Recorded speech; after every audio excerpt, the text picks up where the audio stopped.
Chapter 30. At first, Xian would look at Ku's reaction every time he hammered. But after a while, he stopped paying attention to Ku and immersed himself in hammering. The process of hammering required a lot of mental and physical effort. It was not as simple as waving one's arms. Every hammering required a lot of consideration, such as the angle, strength, how to swing the hammer, where to hit, and so on. All of these had to be decided in a short moment. For many people in the tribe, after hammering for a long time and gaining experience, they could achieve the best hammering effect based solely on their intuition. However, Xian was just a beginner. It was impossible for him to have the experience of a stoneware master who had been hammering for decades. He could only rely on calculation and rough estimation, and then try again and again to improve. Even though his body was much stronger now, and his strength had increased, it was not infinite. When he first held the stone hammer, it did not feel heavy. But after hammering for a long time, as the strength in his body drained away, he felt that the stone hammer in his hand was getting heavier and heavier. However, he could not make any mistakes at this time. If he changed the strength of his hammering, the leaf-shaped stone pieces that were hammered down would completely exceed his expectations, and there would be a lot of waste materials. Because of this, Xian did not have the energy to pay attention to Ku's reaction. At first, the time between hammering was slightly longer, because Xian had to think about the shortcomings of the previous hammering, so that he could improve on the next hammering. However, as he hammered again and again, Xian gradually got the hang of it. He became more proficient, and the time between hammering became shorter and shorter. After countless hammering, Xian felt that he was about to collapse. However, Ku did not ask him to stop. Instead, he would point out his mistakes from time to time. It was like running a marathon. As he ran, he felt that he was about to reach his limit. He wanted to stop and rest, but every time he stopped, someone would urge him from behind. Go on. Go on. Knowing Ku's temper, Xian knew that if he stopped now, he would not be able to learn stoneware from Ku in the future. Even if he was tired, he could only grit his teeth and continue hammering. When the last bit of strength in his body seemed to have been drained, Xian gradually felt relaxed as he hammered. For a moment, he even wondered if this was the feeling of breaking through one's limit.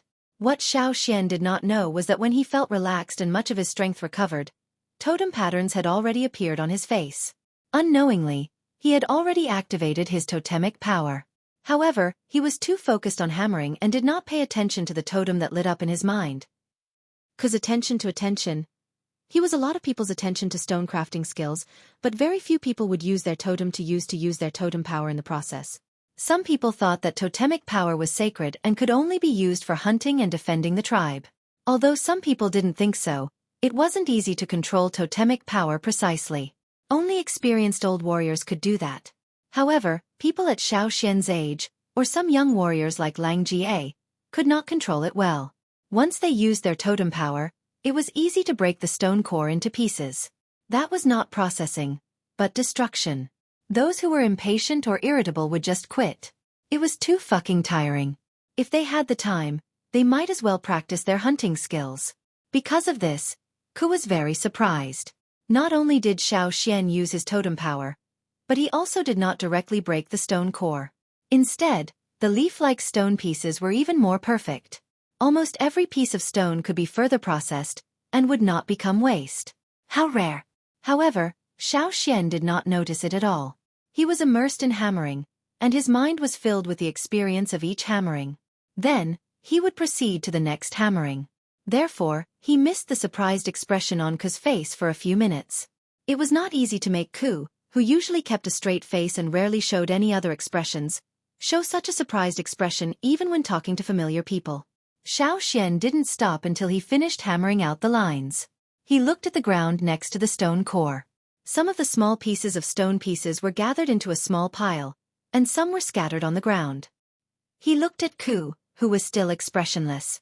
Xian put down the stone hammer, and breathed heavily, waiting for Ku's evaluation. At the same time he sighed in his heart. It was not easy to be a stoneware craftsman. No wonder there were so many injured warriors in the tribe who could no longer participate in hunting, but only a small part of them became stoneware craftsmen. The rest of the stoneware craftsmen only did it for their own daily life, and to provide stoneware tools for the younger generation. Apart from that, they also had other things to do. For example, Gu was responsible for the logistics of transportation, instead of stoneware craftsmen. Naturally, their skills in stoneware crafting were not as good as professional stoneware craftsmen like Ku. The surprised expression on Ku's face had already calmed down, and he returned to his usual expressionless face. He was still sitting in the same place. He raised his hand and took a slender wooden stick from the side, and pushed aside the stone pieces that were piled up together. Then, with a slight shake of his hand, the slender wooden stick picked up a small piece of stone with a sharp tip. The small piece of stone that was picked up drew a parabola in the air, and fell into a wooden box full of stone pieces to be processed. The stone pieces that were peeled off could be made into scrapers, sharp tools, stone awls, stone arrowheads, and so on. Although there seemed to be a lot of stone pieces knocked off, Ku's picking speed was also very fast. Xueqi saw the stone pieces flying from the ground into the stone plate like a string of beads, and was overwhelmed. Before Xueqi could take a few breaths, Ku had finished picking. Putting down the wooden stick, Ku said expressionlessly, "Trash." Xueqi's eyelids twitched, but he soon realized that the trash was not talking about him, but the stone pieces that were knocked off from the ground and could not be processed further. These were considered as trash. Obviously, Ku was not satisfied with the amount of stone pieces that were knocked off. "I originally planned to make a stone ball, but now it seems that I can barely make an adze." Ku looked at the stone core that had been peeled off with disdain, and said a long sentence, which was rare for him. Xueqi suddenly felt relieved. He was worried that Ku would directly ask him to leave, but since Ku said so, it meant that he did not object to teaching him. "Give it to me." Ku pointed at the stone core that Xueqi had knocked off. Xueqi quickly put down the stone hammer, took the stone core that was in a terrible state, and put it on the stone anvil in front of Ku. "Look carefully." Ku picked up the stone hammer that Xueqi had just used, and with the other hand, he picked up the stone core that was twice as wide as his palm. He held it firmly and looked at the stone core. Xueqi only heard a whoosh sound of wind, and the hammer flashed by. Ding! The stone hammer hit the stone core, making a crisp sound. At the same time, a stone piece was knocked off from the stone core and peeled off. The stone piece that was knocked off did not directly fall to the ground, but fell into a wooden box hanging on the wall. From swinging the hammer to knocking, Ku was very neat, as if he had already determined which piece of the stone core would be knocked off before he swung the hammer. He was not like Xueqi when he was knocking just now, as if he was on a battlefield, but when he swung the hammer, there was a kind of casualness. This was the real peeling stone, unlike Xueqi who was just knocking off the stone, and what he knocked off was mostly waste. After the first strike, Ku did not give Xueqi too much time to think, and then the second strike, the third strike, and the fourth strike. The hammer flashed continuously, and the sound of ding-ding was incessant. As the hammer moved faster and faster, Xueqi even felt that the sound had become one, and he almost could not hear the interval between the hammer strikes. The stone pieces that were peeled off from the stone core fell into the wooden box one by one, and at first glance, it looked like a rainbow bridge, connecting the stone core and the wooden box. Xueqi's eyes were straight. He knew that Ku's ability to restrain stoneware was very strong, but he still did not expect that he had underestimated this old stoneware craftsman. He actually had such uncanny workmanship. This was not peeling stone, this was simply cutting noodles with a knife. Obviously, when Xueqi came to observe in the past, he did not see Ku's real ability. What he saw in the past was just the tip of the iceberg, and it was far from being enough to describe Ku's stoneware skills. So exquisite, so precise. When Xueqi came back to his senses, Ku had already finished peeling the stone pieces, and the stone core in his hand was already in the shape of an adze. After that, he drilled and polished, installed the wooden handle, and shaped the tool. "Perfect. Take it." Ku handed the completed adze to Xueqi. "For me." Xueqi took the adze and looked at Ku. Ku had already turned around to do other things, so he took the adze and waved it twice. He had participated in the processing of this adze. Although his skills were rough and unsightly, and he had almost destroyed the stone core, it was still his first time seriously participating in the process. It was also rare for him to see Ku's ultimate skills. For Xueqi, it naturally meant a lot. The stone core used to make this adze was fine, compact, and hard. It did not look obvious, but when he held it in his hand, he could clearly feel its weight. It was of a medium quality. He did not expect Ku to give it to him just like that. Peeling stone pieces, even if it's the simplest way, takes a lot of time to achieve the most satisfactory result, and there is no shortcut. You have to anticipate the peeling of each piece of stone, and then think about the speed, weight, strength, consequences, and so on, and relate them to the stone core. The amount of strength, the best angle, and the thousands of changes in the process from raw material to finished product are all things that cannot be described in words. How to use strength, what angle, how to hit. You can only understand these through repeated practice. Ku turned his back to Xiao and said, "Yes." Stone tools were different from iron tools. One wrong step could not be repaired, and there was no way to reverse it. Once the hammer hit, it was either a success or a failure. The hammer was the final word. Xiao held the adze and bowed respectfully to Ku. "Yes, I understand." But Ku changed the topic and pointed at the dead fish in the corner who were staring at Caesar. "You have to know how to summarize when you practice. If you fail you can, but you have to learn from your mistakes. You can't be like these fish." Understood. Xiao could understand what Ku meant. Ku meant that Xiao should not be like these piranhas, who were stubborn and did not learn from their mistakes. They would not turn back even if they were killed. "Take one of them away," Ku said. He was driving him away. Oh. Since Ku asked Xiao to take a fish back, it was useless for Xiao to refuse. Without saying anything more, he took a fish, the adze, and called Caesar to leave. Carrying the fish out of the door, Xiao looked at the fish in his hand and thought of Ku's words. He could not help but laugh and poke the fish's head with the adze. "Stupid fish. Are you blaming me? There was one more thing tonight." Chapter 31. Early the next morning, Lang Jie and the others came to the cave to look for Xiao. The wood was ready, and they were just waiting for Xiao to name the place.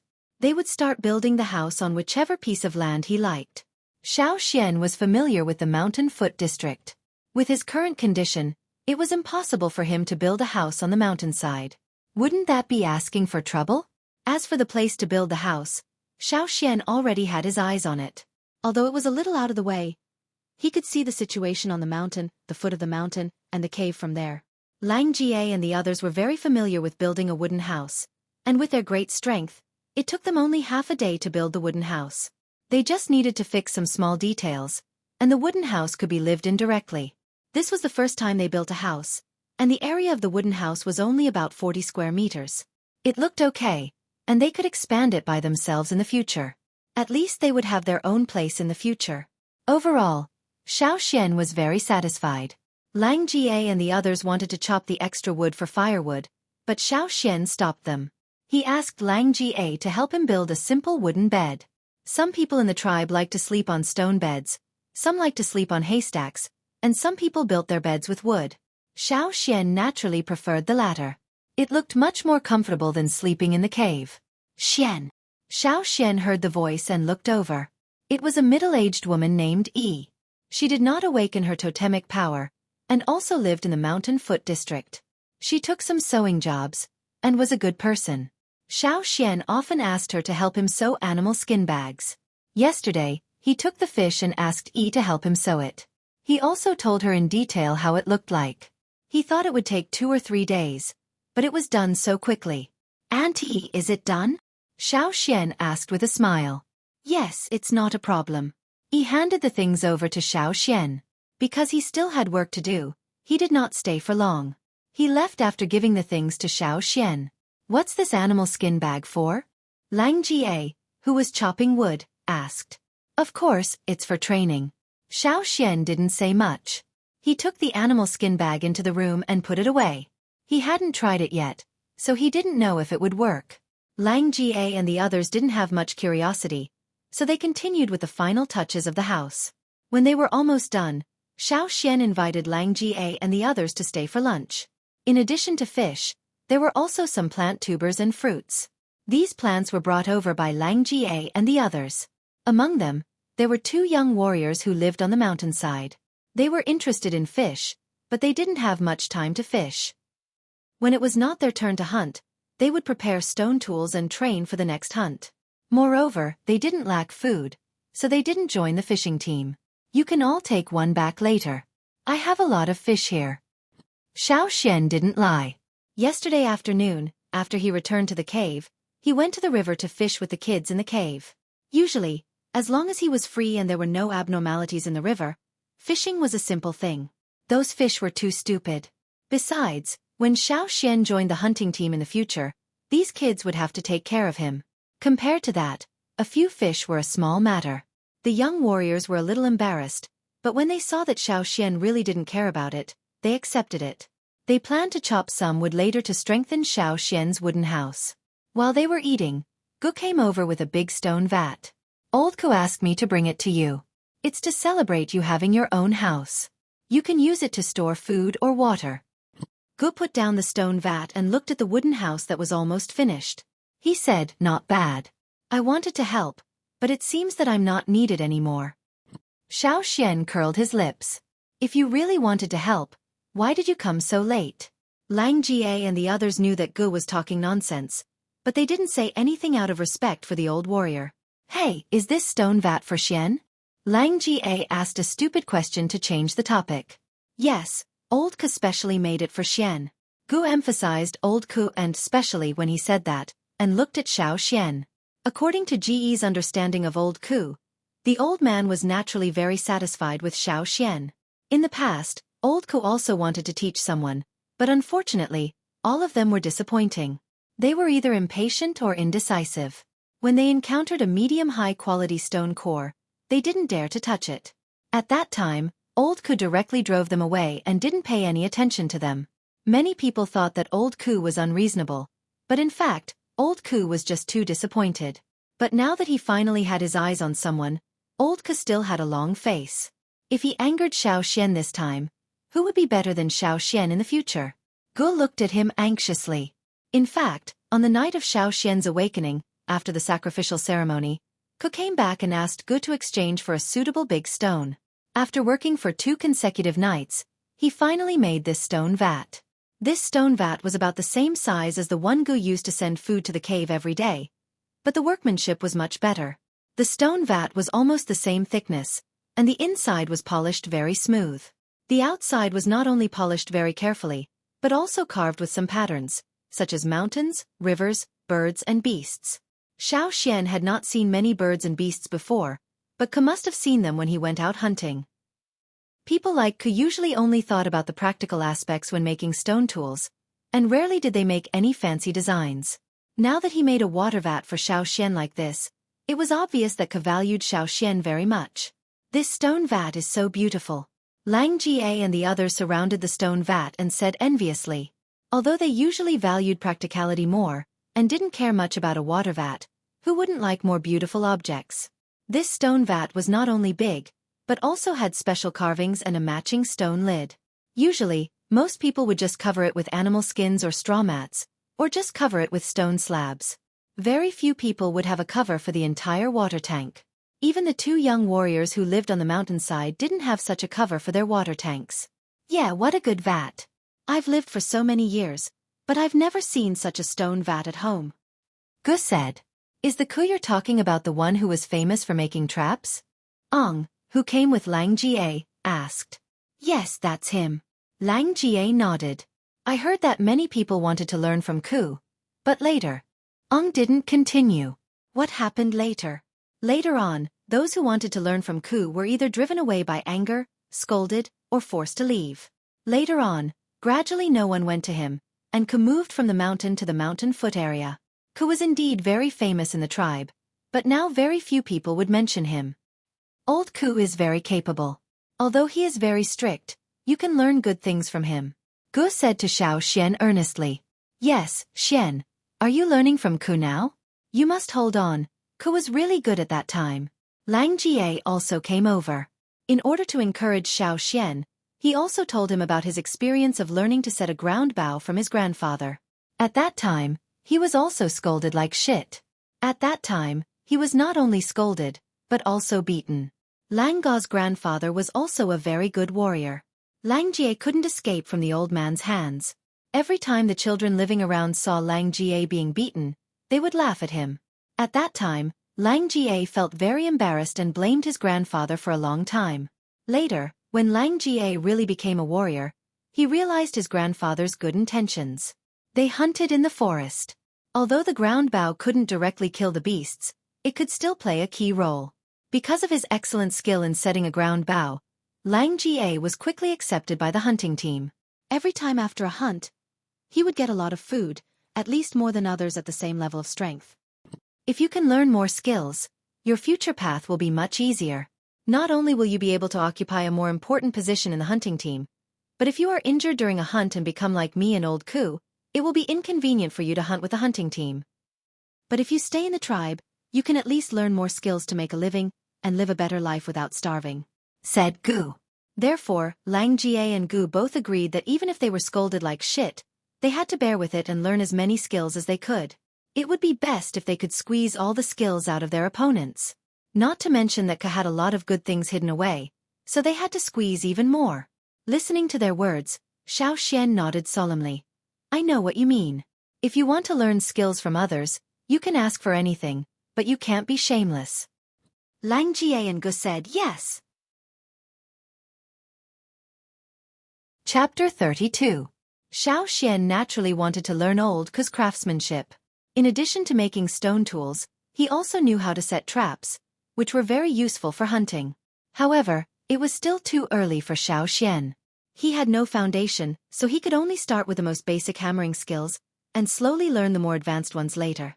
Xiao could feel old Ku's attitude towards Xiao. Old Ku had been helping him since a long time ago, but sometimes old Ku's words could be easily misunderstood. For example, yesterday when he went to old Ku to learn how to make stone tools, he tried to peel off the stone leaves, and was evaluated as useless. People who didn't understand him would definitely misunderstand. Fortunately, Xiao had a flexible mind. He understood what old Ku meant after thinking for a while. Seeing that Xiao didn't reject their words, Gu immediately felt relieved. When he left, he planned to go to old Ku's place later to ask for credit. It would be best if he could get something good from old Ku as a reward. After helping Xiao build the wooden house, Lang Jie and the others left. They had other things to do. After all, the first hunting trip was coming soon. Every time they went hunting, they risked their lives. They had to be well prepared to return safely. There were 2 hunting groups in the tribe. The 2 groups took turns to go hunting. When one went out, the other would be on duty in the tribe. They were responsible for the safety and defense of the tribe. After all, there were too many wild beasts in the mountains, and there were many old, weak, sick and disabled people in the tribe. Each hunting group was divided into 2 groups. According to what Lang Jie said, they were divided into 2 groups according to the warriors' abilities. The first group consisted mostly of totem warriors who lived on the mountainside or above, while the second group consisted mainly of people who lived on the mountainside. Lang Jie and the others were in the second group. When Xiao went hunting, he would naturally follow them.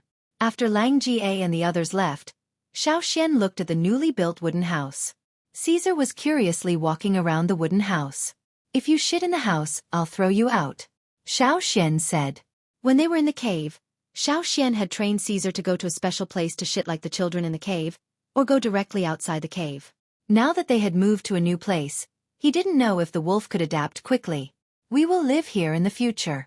We will make a wooden table, chairs and stools," and, after lying on the bed and resting for a while, Xiao took out the sewn animal skin bag that he had delivered in the morning. He went out to find some gravel and put it in the bag to weigh it. Xiao found the gravel that was heavier. These gravel were thrown away as waste after the stone tools were made. There was still a lot of gravel, and they were piled up like a small hill. Probably because the stone worms didn't like the gravel, they were rarely found there. Therefore not many people went there.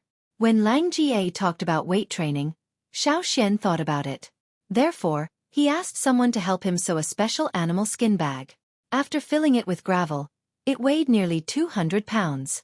Xiao once wondered if these stones were metal ores, but after looking at them, he found that these stones were no different from the other stones in the gravel field except that they were harder and heavier. Xiao naturally wanted to use ironware, but he didn't know how to make iron. More importantly, there were a lot of things in this world that were completely different from his previous life. There were too many things that couldn't be judged by common sense. Most of the stones here were unfamiliar to Xiao. Therefore, instead of spending a lot of time to study them, Xiao was more willing to solve the problem at hand. He didn't want to think about making copper or iron now. He tied a few animal skin bags to his arms and legs. After tying them, he moved a little and felt that it was okay. He could still carry another stone. It was obvious that a totemic warrior's body was really strong. Then, The weight training started with his daily movements. Although Xueqi couldn't carry 1,000 pounds with one arm like Gu, he could still lift a few hundred pounds. If it was in his previous life, Xueqi wouldn't believe that he could have such strength. When Xueqi was trying, he saw Caesar baring his teeth outside, so he untied the animal skin bag with gravel. As soon as he untied it, he heard someone calling his name outside. "Is Xian here?" Two very tall and strong warriors came over. They looked very young, about the same age as Lang Ga. Their bodies were full of strong muscles, and their voices were rough and bold. "I'm Tua and he's Xueqi. The shaman asked me to bring you something," Tua said. Tua was much calmer than Lang Ga. Although he looked at Xueqi, he didn't mean any harm. There was even a smile on his face. The shaman fulfilled his promise.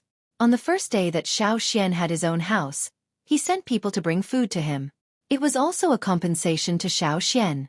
There was a lot of meat, all of which had been processed, and some had been pickled. In addition to the meat, there were several kinds of plant tubers and fresh fruits. In addition to these, there were 2 bags of herbs. Xueqi had seen 1 bag of herbs when he lived in the cave. It was mainly used to treat small illnesses, so he knew how to use it. Tua told Xueqi about the other bag, which was mainly used to treat external bleeding. As for the other person, he didn't seem to be a well-behaved person. And just now Tua said, "The shaman asked me to bring you something instead of we." Obviously, Xueqi wasn't sent here by the shaman. After entering the house, Xueqi kept staring at Caesar. He had his back to Xueqi, so Xueqi couldn't see his eyes.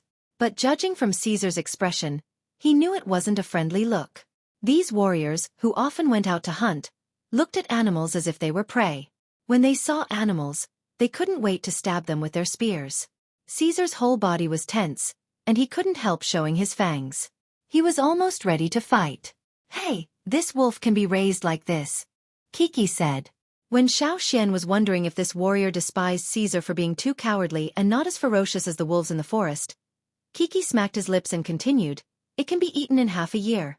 Caesar immediately showed his 4 fangs to the warrior, and his eyes were alert. He made a growling sound from his throat, which was a warning. It seemed that he would pounce on the warrior and bite him in the next moment. "Good." The warrior quickly pulled out the stone knife from his waist, and said excitedly. Tua, who was explaining the use of herbs to Xueqi, heard the warrior's words. His face stiffened, and then twitched violently. He immediately put down his things, and like a whirlwind, rushed to Xueqi, who was confronting Caesar with a knife, and punched him. "Good my ass. Put your knife away." Xueqi was punched and flew out of the window, and fell on the ground outside with a bang.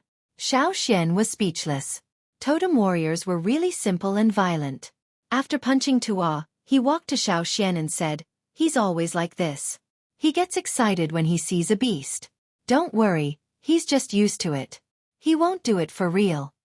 After all, the wolf was the witch's card, so they didn't dare to do it for real.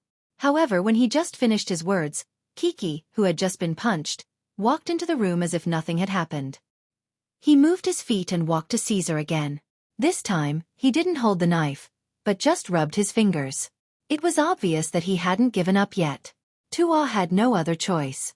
The witch asked him to move things here, but he didn't expect to meet Xueqi on the way. When he heard that they were going to the newly awakened warrior, the one who had surprised them the most at the ceremony, Xueqi immediately became interested and followed them. Tua had wanted to talk more with this little warrior who was valued by the witch, but now he regretted letting Xueqi come with him. If he let Xueqi stay here, he might really fight with this wolf. This little wolf couldn't even take 1 punch from Xueqi. What if it was killed? They would be scolded by the witch. Xueqi only saw a shadow flash in front of him. The next moment, Tua appeared behind Xueqi and dragged him out with his arm around Xueqi's neck. At the same time, he turned back and said to Xueqi, "We've delivered the things. We'll leave now. We'll talk later when you go hunting with us." After the two left, Caesar also relaxed. He sniffed around, and then dragged out the animal skin bag that Xueqi had just carried. It seemed that he was going to throw it out. Xueqi hurried to stop him. There were some dried fruits in the bag, many of which he hadn't tasted yet. It would be a waste to throw them away. While packing up, Xueqi recalled what Tua had said. Tuo's last sentence meant that they were in the same hunting group as Xueqi. But Lang Jie and the others didn't mention these two people when they were talking. The first group. Chapter 33. Early the next morning, Xian tied the animal skin bag with gravel and ran to the training ground with Caesar. In the past, when he hadn't awakened, he had always been afraid. If he wasn't careful, he would be accidentally injured or even die. Now he was much more confident. At least he wasn't so weak that he couldn't take a beating. People in the tribe did not know too many tricks. They could only imagine a prey and make a more direct response according to the prey's habits. Some warriors would treat the cliff as some kind of wild beast, and then hit the cliff with their fists and feet. Therefore, if you saw sand and stones flying around on the mountain, don't be surprised. It was just a totemic warrior practicing. Just like that night at the shaman's place, the kid could break an ordinary stoned spear with one punch. After Xian ran to the training ground, he chose a mountain and carried a stone. He ran from the foot of the mountain to the top. On the way, he looked for a good stone and started to dig it. Fortunately, I have such a special ability. Xian looked at the different shades of gray in his vision and sighed. Compared to the totemic power, Xian's other ability undoubtedly helped him a lot. It saved him a lot of time and effort to find it. Xian could not dig a middle or upper grade stone. If he hit it with his bare hands, it would hurt his own hands. After digging out the stone he liked, Xian looked at the sky. It was almost noon, so he carried the stone and ran back. He went back to the wooden house to eat something, and then went to Old Ku's place with the stone he dug out. In the afternoon, Xian arranged for him to learn how to make stone tools. Stone tools looked simple, but there were many skills involved. It was not just about knocking. First of all, you have to know how to identify the stone. Even stone cores of the same hardness may not be the same. Old Ku took out two similar stone cores and said. Xian watched as Old Ku directly knocked and peeled off one of them, while the other was heated and cooled. Old Ku explained to Xian the color change and cooling time of several kinds of stones after heating.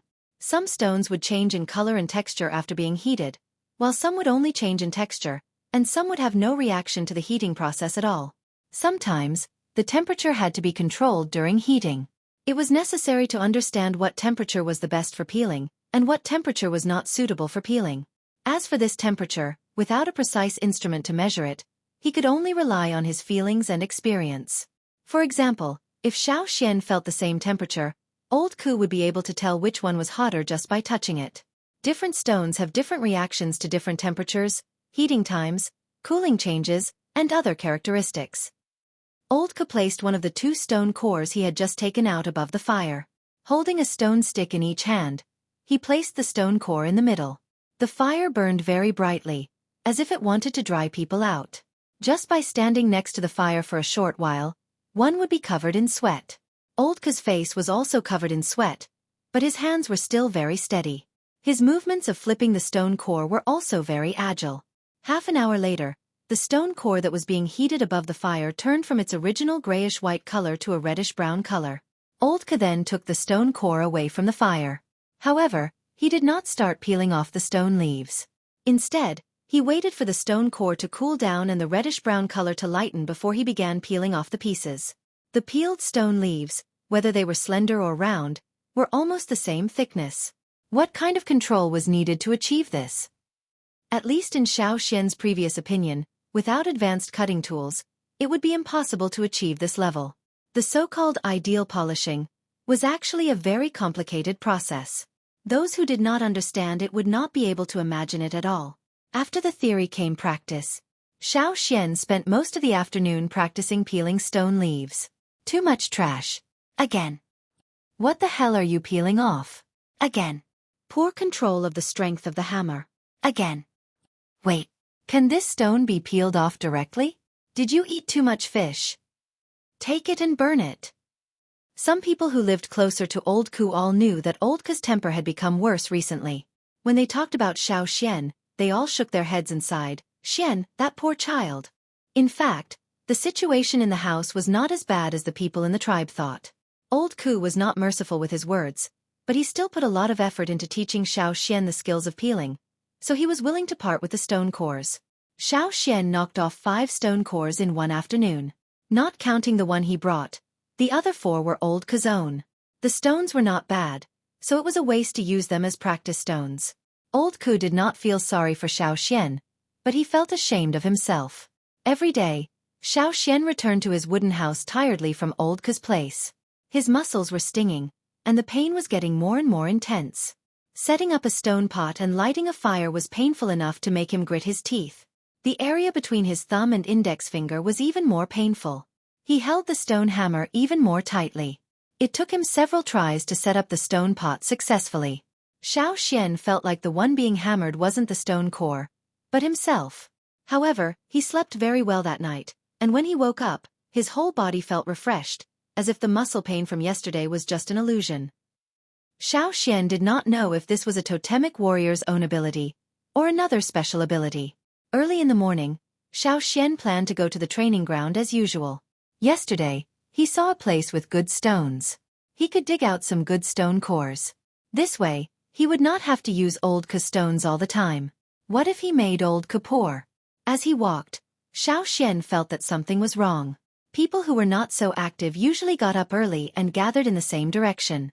After thinking for a while, Xueqi patted his forehead. He almost forgot. Today was the day that Lang Jie and the others went out to hunt. Xueqi took Caesar to the place where the crowd gathered. There was a road from the foot of the mountain to the top of the mountain, almost in a straight line. This road was higher than other places, and no one had built a house on it. The hunting team would pass through this road when they went out or came back, so they would not disturb the other residents in the tribe. Over time, this path also took on a different meaning. People in the tribe called it the Path of Glory. It was like a grand farewell to warriors who were about to go to the battlefield. People had mixed feelings. Some were proud, some were heavy, and some were hopeful.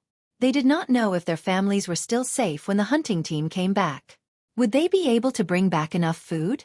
Most of the people gathered on both sides of the Path of Glory were the families of the warriors who went out this time, from the elderly to the children. When the hunting team came back, these people would be here to welcome them. And the two times, their feelings would be completely different.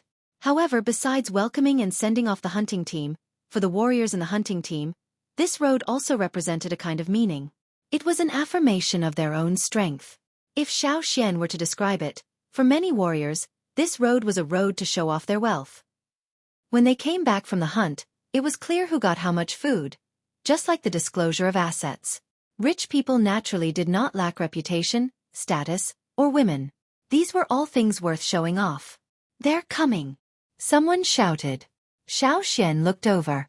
There were about 200 people coming down from the mountain, and the one walking at the front was the leader of the hunting team. Xueqi had seen him on the night of the sacrificial ceremony. Not only the leader, but also several people behind the leader, Xueqi also felt familiar. They were all the people who danced by the fire pit that night. The people walking down the mountain, no matter if they were smiling or looking serious, each of their steps was full of momentum, like a general on the battlefield. At the back of the team, among the tall warriors, several children who were obviously shorter than the others were very eye-catching. Among them were the leader's grandson, Mao and Fei, who had shown off in front of Xueqi before. Hey, who are those children? Of course, they are strong enough to join the first hunting team. They are the best among the awakened warriors this year. Hey, is that Mao? No wonder he is the leader's grandson. The crowd was talking about it. Sai's father pointed at Fei and the others in the hunting team, and said to Sai, "Look, they are about the same age as you, and awakened in the same batch. They can join the first hunting team. What about you?" Sai straightened his neck. "Why don't you live on the mountain?" Sai's father choked, and directly threw 2 punches and 2 slaps at him.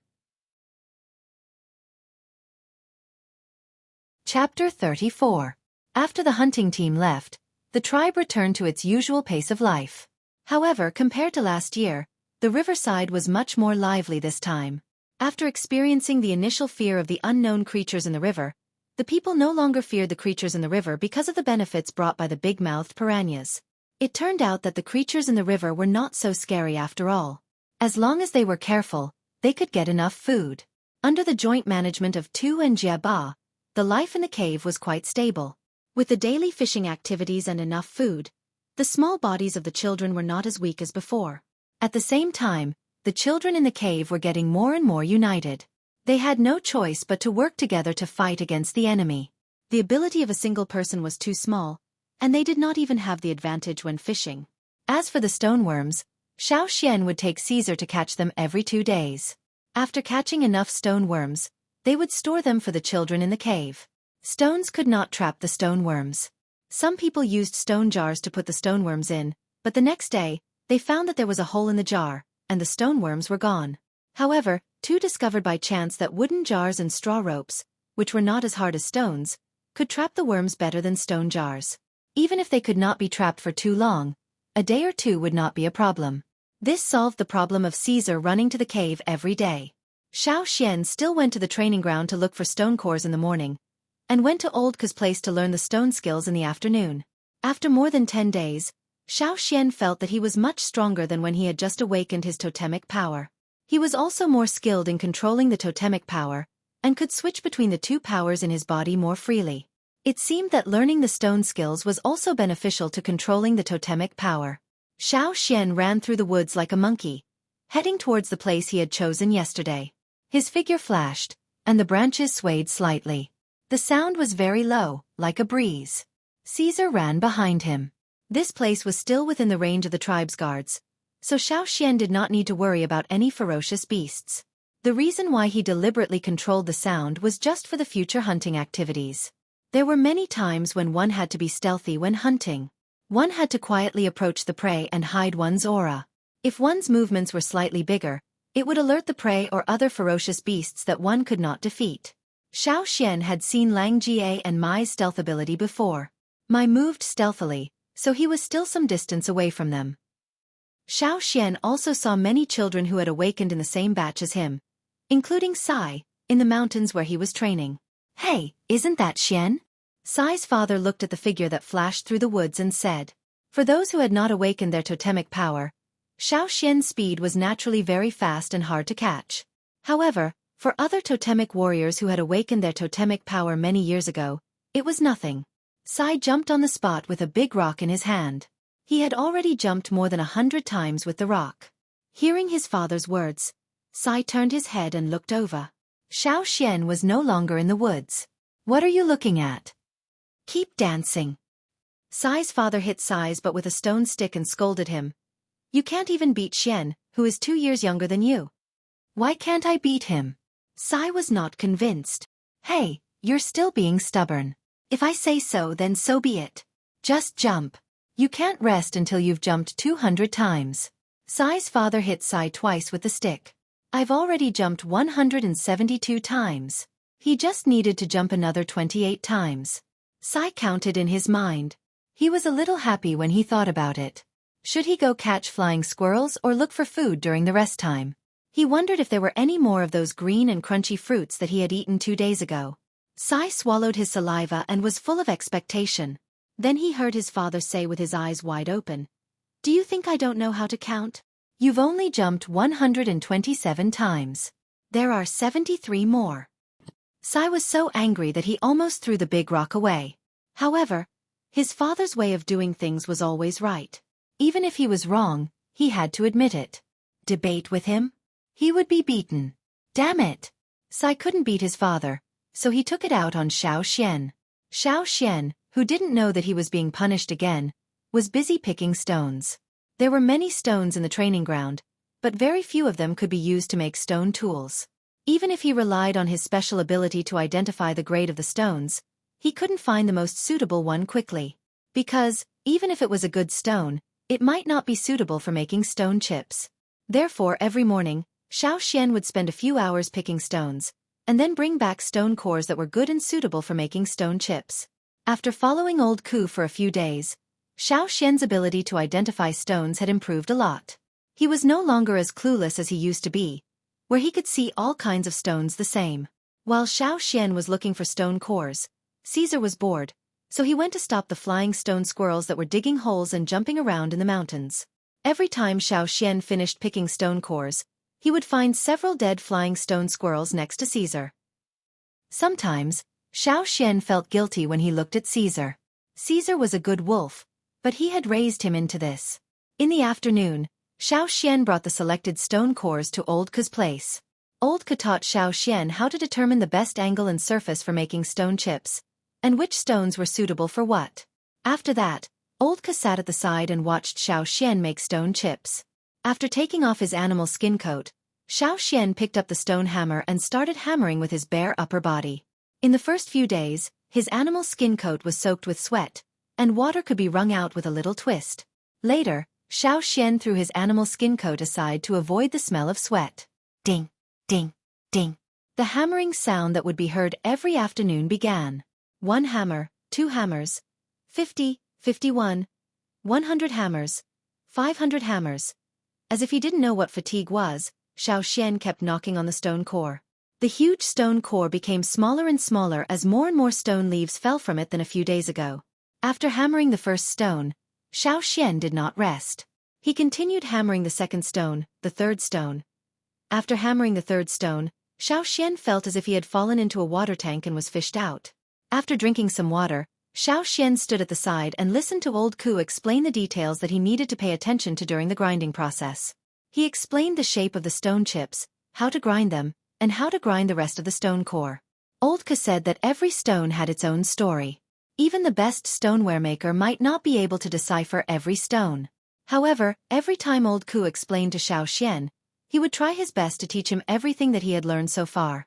Xiao listened attentively. Many of the seemingly indifferent words actually hid many skills. After resting for a while and listening to Old Ku's teachings, Xiao continued. However, he was not hammering, but grinding. Whether it was hammering or grinding, if he wanted to reach Old Ku's high standards, he had to be more careful during the grinding process. He had to control his totemic power more precisely. This was not an easy task. During the grinding process, Xiao was immersed in it. All of his consciousness was focused on the stone that he was grinding. It was not obvious, but once the grinding was completed and he regained consciousness, he would feel a throbbing pain in his head. Sometimes, it would feel like he was being stabbed by an awl. It was so painful that his forehead would be covered in sweat. Old Ka said that this was normal. He had experienced this in the past. Although it was difficult, the results were obvious. Xiao control of his totemic power was more precise. Old Ku, who was sitting next to him, had a satisfied look in his eyes. Xiao growth was far beyond his imagination. After so many years, Old Ku had seen many people who learned how to grind stone, but none of them could do what Xiao did. Many people might not be able to do what Xiao did in half a year, or even 1 or 2 years. Of course, there were those who did it well. For example, Lang Jie took less than 50 days. Lang Ga's grandfather even showed off in front of Old Ku. However, how long did Xiao learn? Only 10 days. Old Ku actually wanted to go up the mountain and have a chat with the old guy who made the ground bow. However, he decided to wait a little longer. Just as he was thinking about what kind of expression the old guy would have when he found out, Ku's eyes suddenly widened, as if he had seen something incredible. Totemic patterns appeared on Xiao body. This was not strange. During this period of time, when he was learning stone crafting skills, Xiao would use his totemic power. Naturally, the totemic patterns on his body would also appear. However, Old Ku was not shocked by the totemic patterns. What he saw in front of him was even more unbelievable than when he saw Xiao use his totemic power. Everyone in the tribe knew that when a newly awakened warrior awakened by the fire pit, all the totemic patterns would appear on his body. After the ceremony, the totemic patterns would shrink. The totemic patterns that originally covered the whole arm would shrink to the upper arm, slightly over the shoulder. The totemic patterns on the legs would also shrink. Therefore, when a warrior used his totemic power after awakening, the totemic patterns that appeared would be no more than the elbow or knee. This was the sign of a beginner totemic warrior. One day, when the totemic patterns reached the elbow or knee, it would be the time for a beginner totemic warrior to become an intermediate totemic warrior. This was the most direct and effective way to identify a totemic warrior's level. When warriors were hunting, when they faced countless dangerous beasts and threats to their lives, they would make breakthroughs again and again. Only then would their totemic patterns extend. However, the extension was limited. Many people with decades of hunting experience could not extend their totemic patterns beyond the elbow or knee. In other words, they were still at the beginner totemic warrior level, and their progress was extremely slow. However, what about Xiao's totemic patterns? Old Ku's eyelids twitched. He clearly remembered that when Xiao first came to learn stone crafting skills and used his totemic power, The totemic patterns on his upper arm were the same as those of other newly awakened warriors. They were only slightly over the shoulder. But now, the totemic patterns on Xiao Xian's upper arm had already extended to the length of a little finger. Before this, old Ku did not pay attention to the totemic patterns on Xiao Xian's arm. Just now, he was only thinking about when Xiao Xian could become an intermediate totemic warrior. He glanced at the totemic patterns on Xiao Xian's upper arm, but he did not expect such a discovery. He could see the slightest error in the stone crafting, so how could he not see the length of the totemic patterns on Xiao Xian's arm? Don't underestimate the length of a little finger. This was something that some people could not achieve even after several years. But how long had it been since Xiao Xian awakened? At this speed, how far could a beginner totemic warrior be? Old Ku only felt his eyelids twitch even more.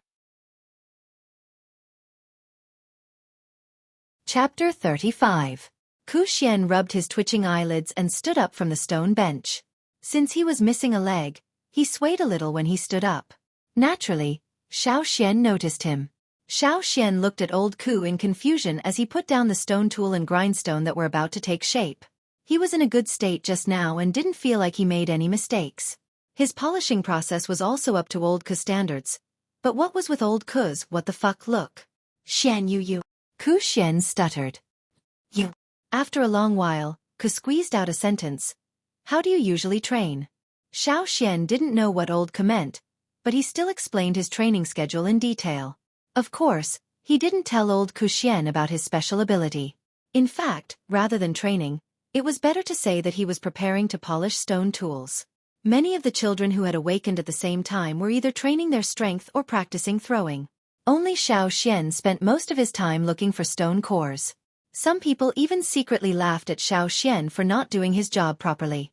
After pondering for a while, Ku Xian didn't think there was anything wrong with what he said.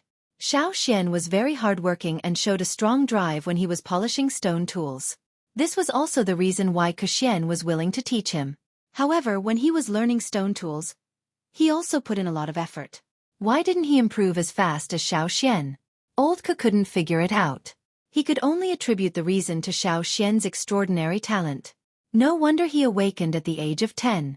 After calming down, old Ku waved his hand and motioned for Xiao Xian to continue. He thought for a while and stopped him. He took out a wide grass curtain and divided the polishing process into 2 parts. He motioned for Xiao Xian to go to the inner part. Although confused, Xiao Xian still did as he was told. Old Ku must have his reasons for doing this. Through the grass curtain, old Ku could see the little figure polishing stone. Old Ku slowly rubbed a stone leaf in his hand. He seemed to have thought of something and his frown relaxed. He couldn't help but chuckle. When the sun was about to set, Xiao Xian came out from the inner compartment covered in sweat and handed the polished stone tools to old Ku for inspection. There were more stone leaves and stone cores to be polished today, so it ended much later than usual.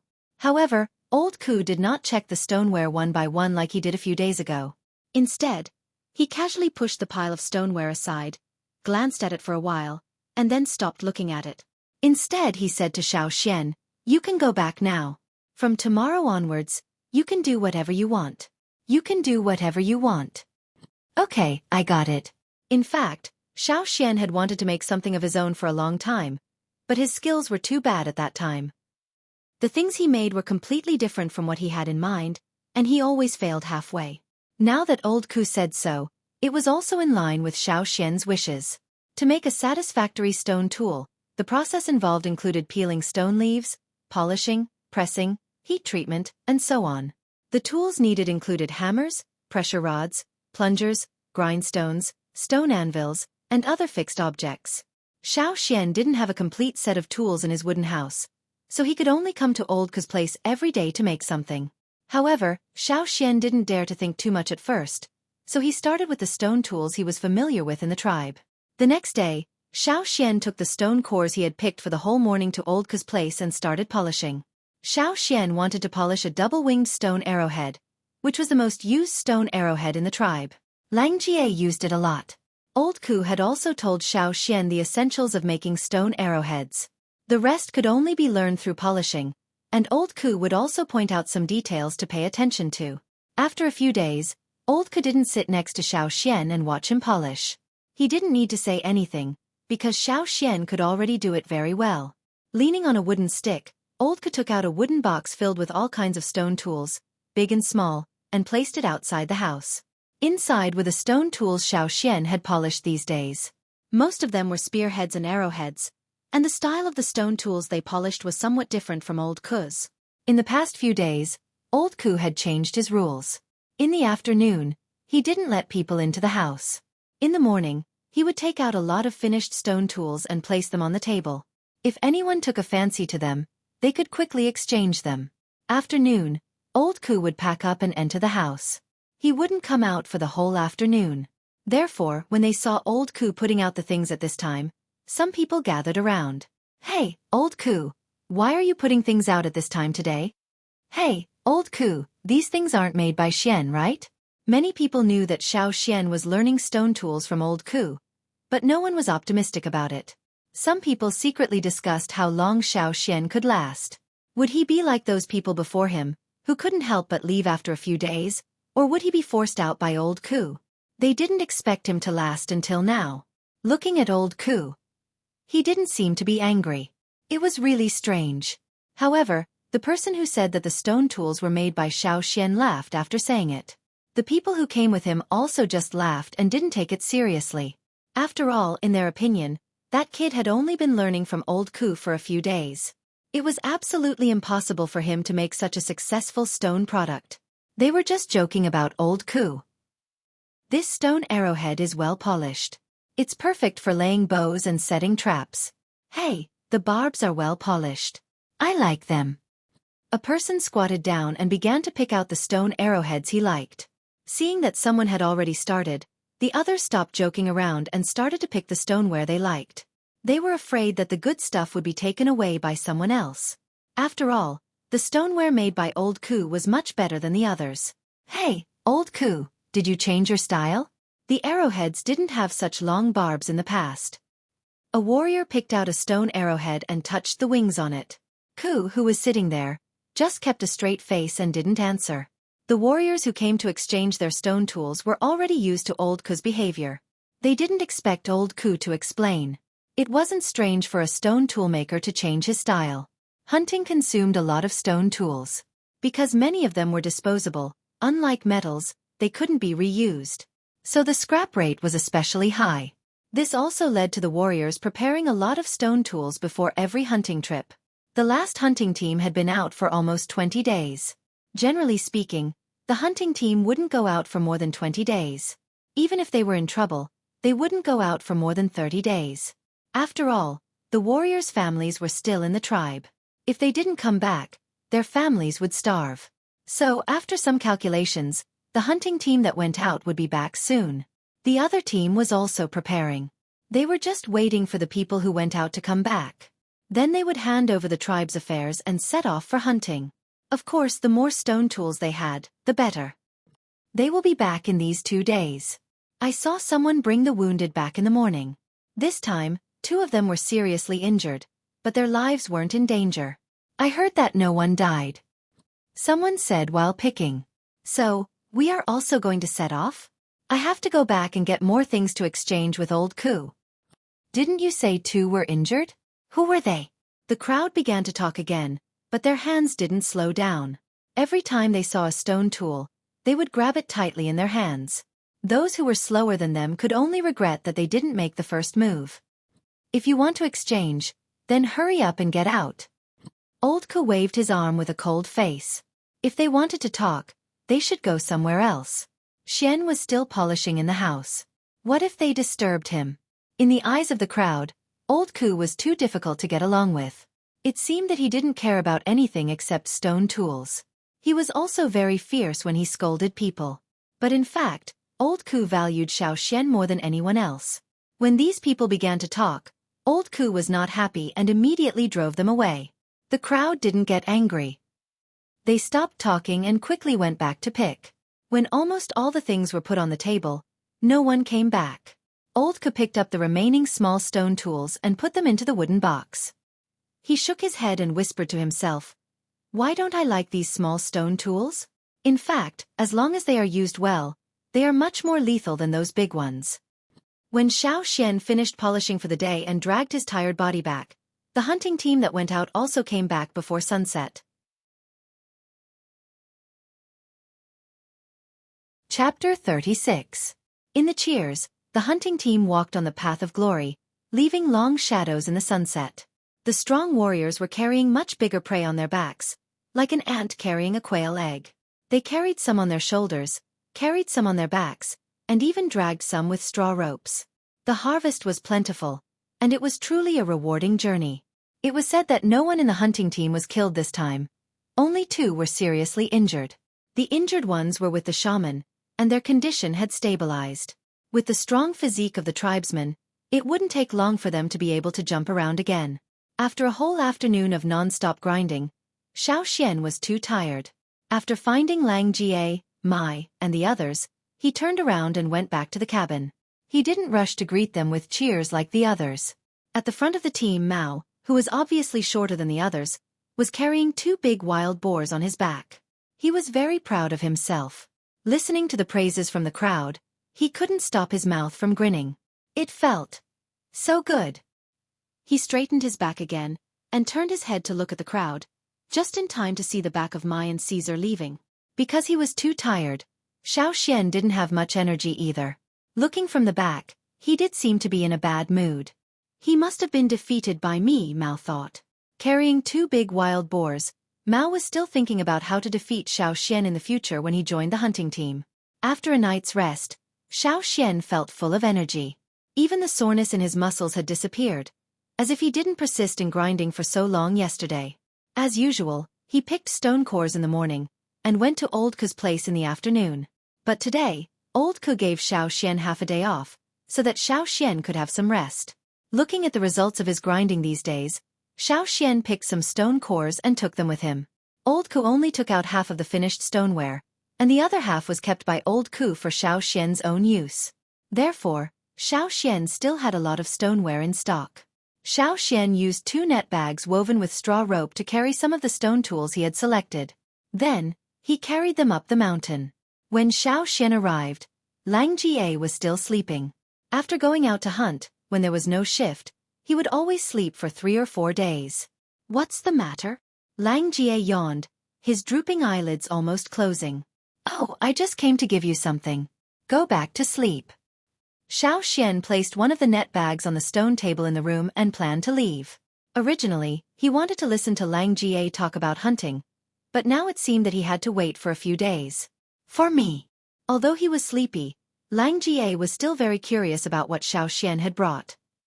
When the bag was opened and he saw the polished stone arrowheads inside, Lang Ga's squinted eyes suddenly widened. His eyes flashed as he took out an arrowhead and began to examine it carefully. Xiao Xian made the wings on the arrowhead according to the size and shape Lang Jie was used to. Therefore, the barbs were longer than the others because Lang Jie was used to using them.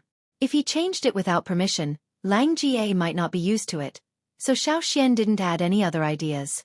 Lang Jie looked at the arrowheads in his hands and became more and more surprised. The arrowheads in front of him were very well polished, and the most important thing was that the wings were almost perfect.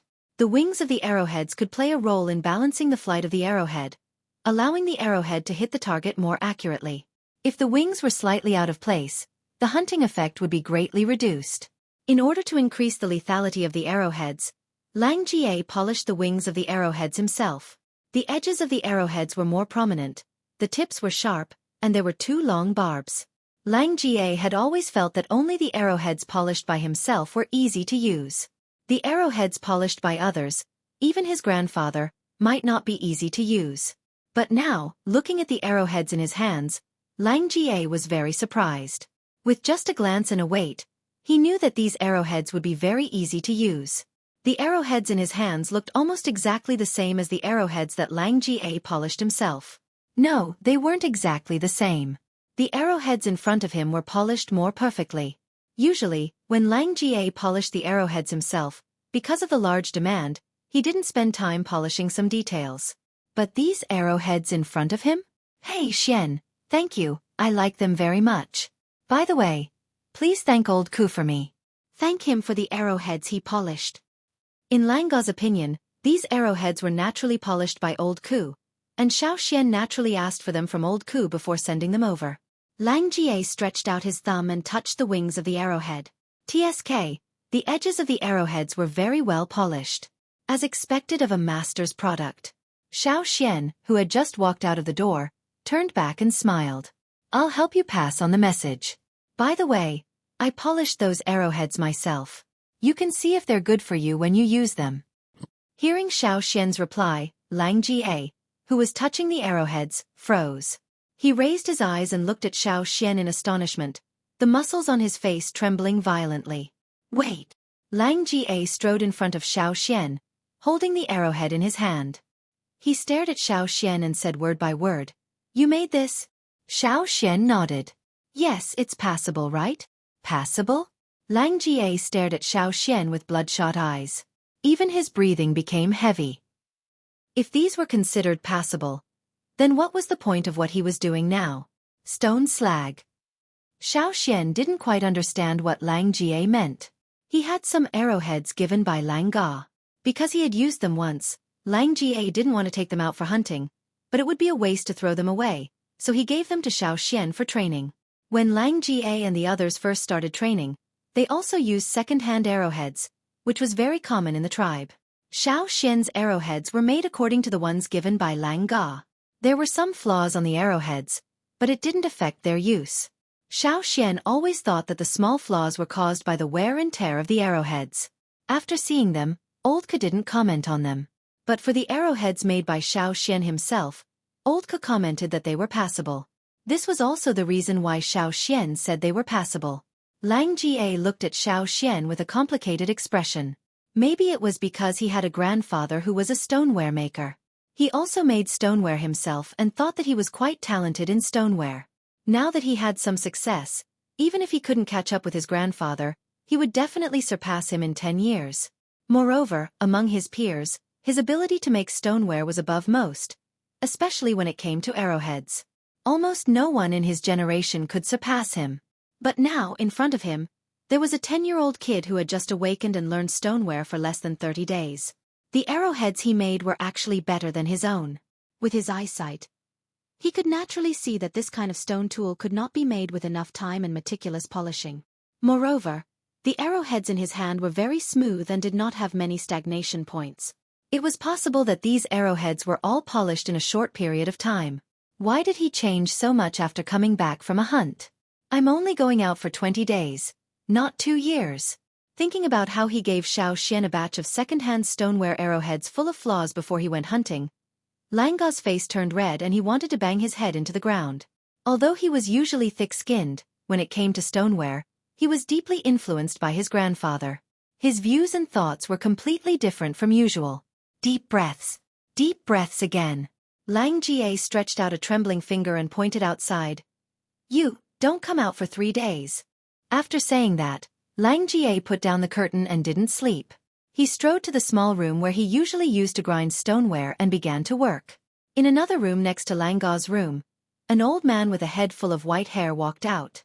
Although he was old, his body still looked healthy and healthy. It wasn't a problem for him to carry a stone that weighed 100 pounds. This man was Lang Ga's grandfather. The old man had just taken an afternoon nap and was chewing on a piece of jerky when he was about to go down the mountain to meet some friends. When he heard the sound of stoneware grinding, he thought that one of his sons was preparing stoneware for hunting. When he turned his head, he saw his grandson, who was supposed to be sleeping soundly in his room, appear in the stoneware room through the open window. The old man was so excited that he almost choked on the jerky. His eyes were as big as stone balls. He looked at Lang Jie as if he was looking at a rare ferocious beast in the forest. Holy shit! This little bastard, every time he came back from a hunt, he would be like a softie who couldn't get up without sleeping for 3 or 4 days. How strange.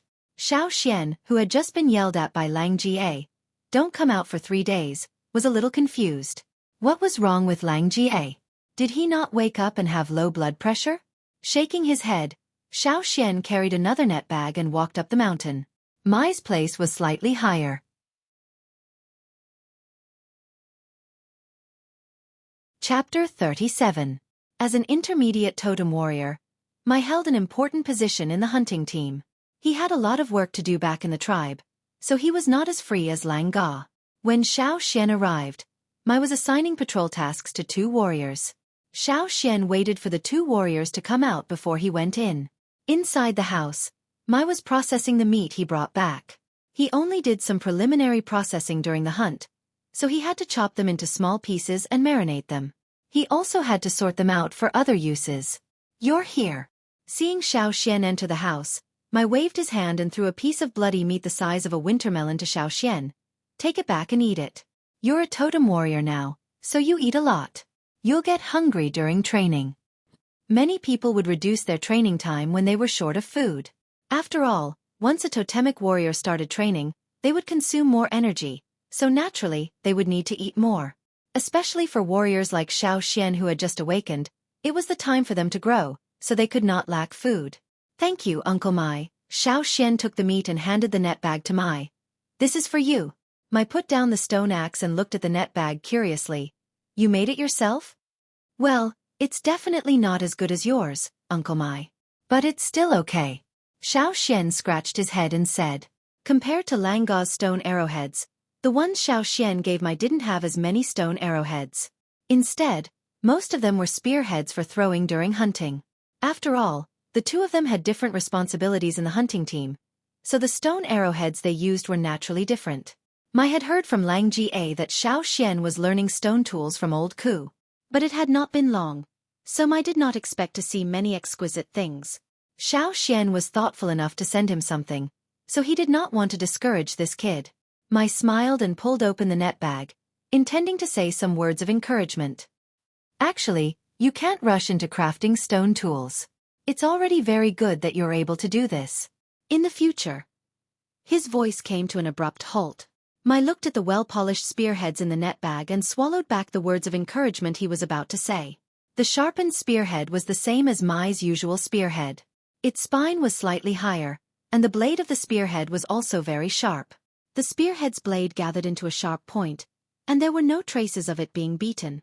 Clearly, a lot of effort had been put into the sharpening. Unlike the spearheads used by many warriors, the spearheads Mai liked to use had grooves for drinking blood on both sides of the spine. Xiao Xian also had grooves for drinking blood. Just like Lang Jie, Mai also gave Xiao Xian a stone tool for training. It was a spear that he had used before. However, when he gave it out, he did not expect to receive such a gift in return. These, are you really polishing them yourself?" Mai looked at Xiao Xian, and saw Xiao Xian nodding. Mai then looked at the stone tools in his hands. He did not expect Xiao Xian to have such a gift. In this case, even if Xiao Xian could not improve his strength in the future, he would be able to live a peaceful life in the tribe. He would not have to starve. After being stunned for a while, Mai laughed. "Good. Very good." Unlike Lang Jie, Mai did not spend so much effort on crafting stone tools, nor did he care much about them. Therefore, when he saw Xiao Xian's stone tools, he only admired them. After putting away the spearheads, Mai asked about Xiao Xian's training during this period, and gave some suggestions. He did think highly of Xiao Xian, but he also agreed that the newly awakened ones should train more. There was no need to rush to join the hunting team. Otherwise, they would be like Hoodlum, who was too eager for success. However, when the time came, they would make a lot of mistakes and become a burden. After thinking for a while, Mai reached out his hand and said to Xiao Xian, "Punch my hand, and let me see your strength." After a totemic warrior's ability was improved, his strength would continue to increase. That was why Mai wanted to use this method to see Xiao Xian's results during this period of training. However, he did not expect Xiao Xian to improve much. After all, Xiao Xian had spent most of his time making stone tools. "Okay." Xiao Xian put aside the meat in his hand, and stretched his arms and legs. In fact, he did not know how different he was from the other kids, except for his special ability. He also did not know what level he was at now. It would be good for his future training if he could get some advice from Mai. Since he wanted to test his fist strength, he had to use his totemic power. Taking a deep breath, Xiao Xian mobilized the totemic power in his body. Immediately, clear totemic patterns appeared on his face, and quickly spread from his face to his neck. Mai was satisfied to see Xiao Xian mobilizing his totemic power so quickly. He was much better than the other kids who had been preparing for a long time. Xiao Xian suddenly stomped on the ground with his right foot, and rushed towards Mai at a high speed. He punched Mai's hand. Bang! The fist hit the palm, but it was like a collision between rocks. Xiao felt as if he had hit a hard steel wall, which was completely different from the rock he had hit in his training. Xiao staggered back 2 steps and took back his fist. He grinned and rubbed his fist. Actually, it wasn't just his fist that was hurting. His entire arm was aching. Sure enough, there was such a big difference between a newly awakened totemic warrior and an intermediate totemic warrior. Looking at Mai, he looked like he had just hit a piece of tofu, and his hand was not even red. Xiao also noticed that the totemic patterns on Mai's body had indeed gone past his elbow, and some of them had even spread along his forearm. Unlike him, his totemic patterns had just gone past his shoulder. In fact, Mai was not so calm.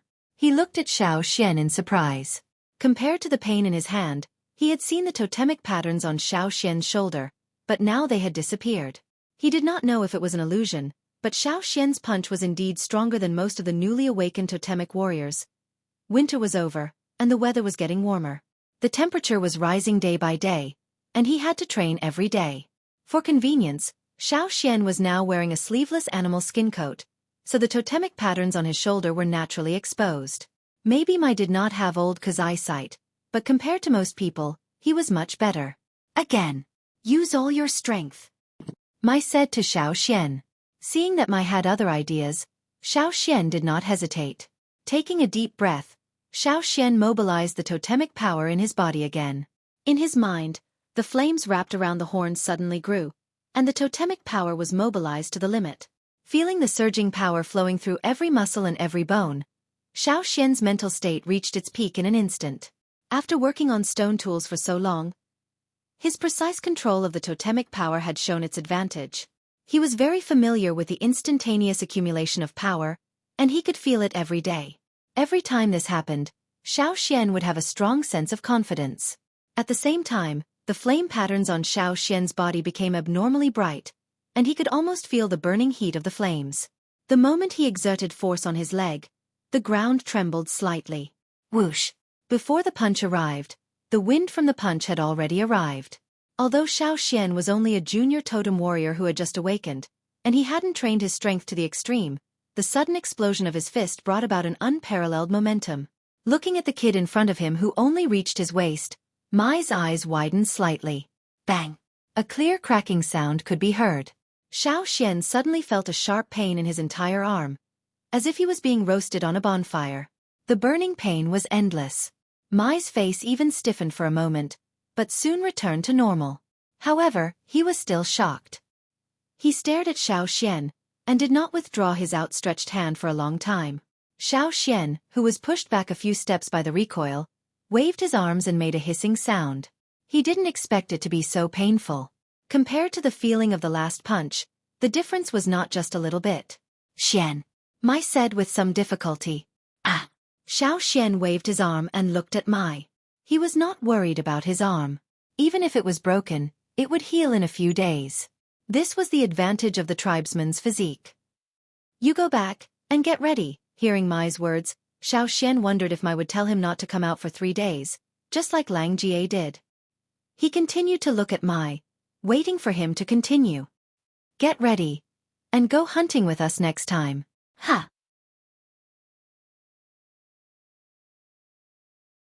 Chapter 38. Xiao looked at Mai in surprise. He did not expect Mai to say something like that. Didn't they agree that he would only be allowed to come with them next time? Why did he change his mind? Was it because of the punch just now? Okay. Xiao answered. Xiao was more than willing to go out with the hunting team next time. The forest changed every day, and different things could be seen at different times. For example, there were flowers that only bloomed once a year, and plants that only bore fruit once a year. The earlier they went out, the more they could see. Otherwise, they would have to wait for another year to see the same thing again. Lang Jie and Gu had said that many plants in the forest were dangerous, and they needed to know how to identify them. However, they could only know when they saw them. Otherwise, they would not have the concept based on other people's descriptions. Besides, since Mai allowed Xiao to come with them next time, he obviously recognized Xiao's ability. As for the rest, Xiao only needed to go back and prepare. At this time, someone came in to look for Mai. It was Tuo who they had met before. Knowing that they had something to discuss, Xiao did not want to disturb them, so he left. Uncle Mai, you go ahead. I will go back and prepare. Thank you, Uncle Mai. After Xiao left, Mai moved his stiff palms. He shook his shoulders and swung his arms slightly, which made a series of cracking sounds. Because of Xiao's punch, several bones in his arms were dislocated. However, this shake pushed all the dislocated bones back to their original positions. Although his palms looked fine, Mai knew that there were injuries on his palms.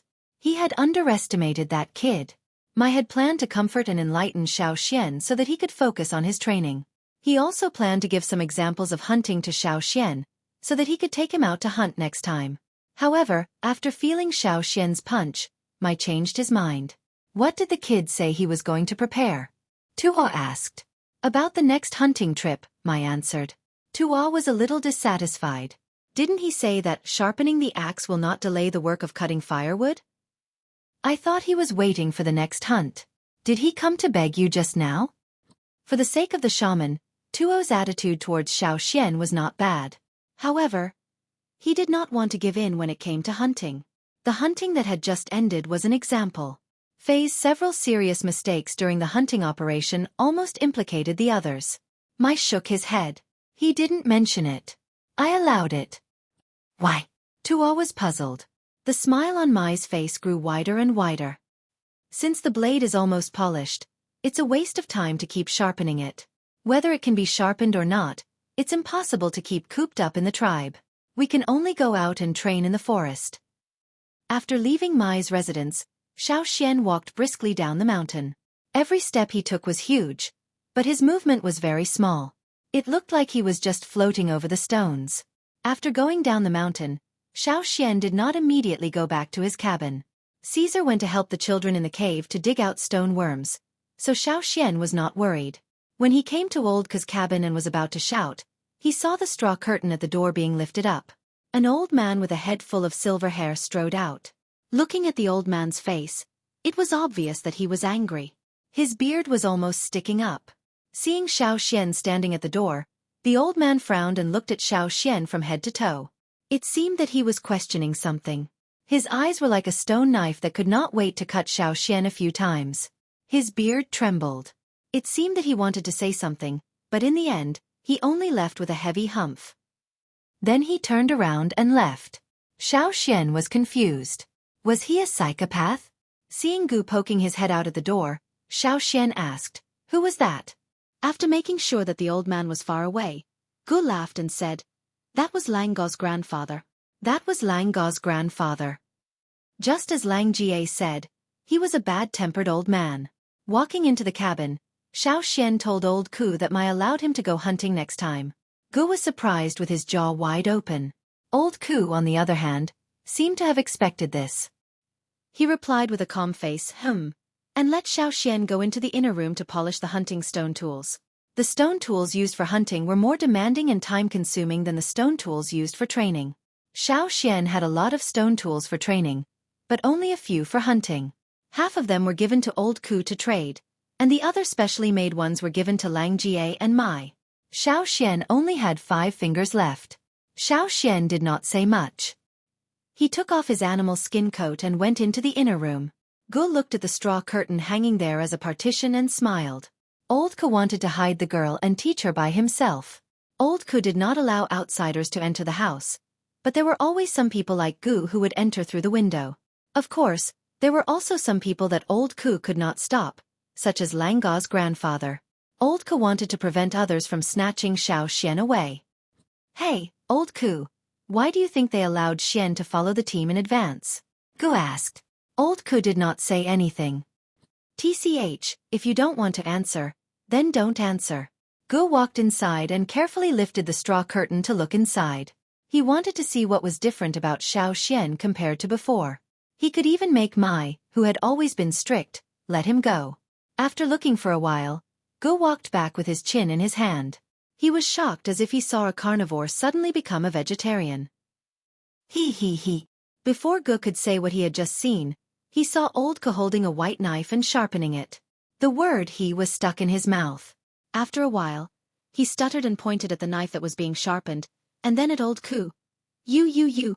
There were many marks on the body of this saber, and there were also many small gaps on the blade, which looked like saw teeth. This was caused by its previous use. The hilt that was installed in the early years was also broken, so it was simply removed. The part of the hilt that was exposed was a part that was integrated with the saber body. The original hilt that was installed on this part of the saber. Ji's eyes were glued to the knife, and he could not return to his senses for a long time. He had already guessed what old Ku wanted to do.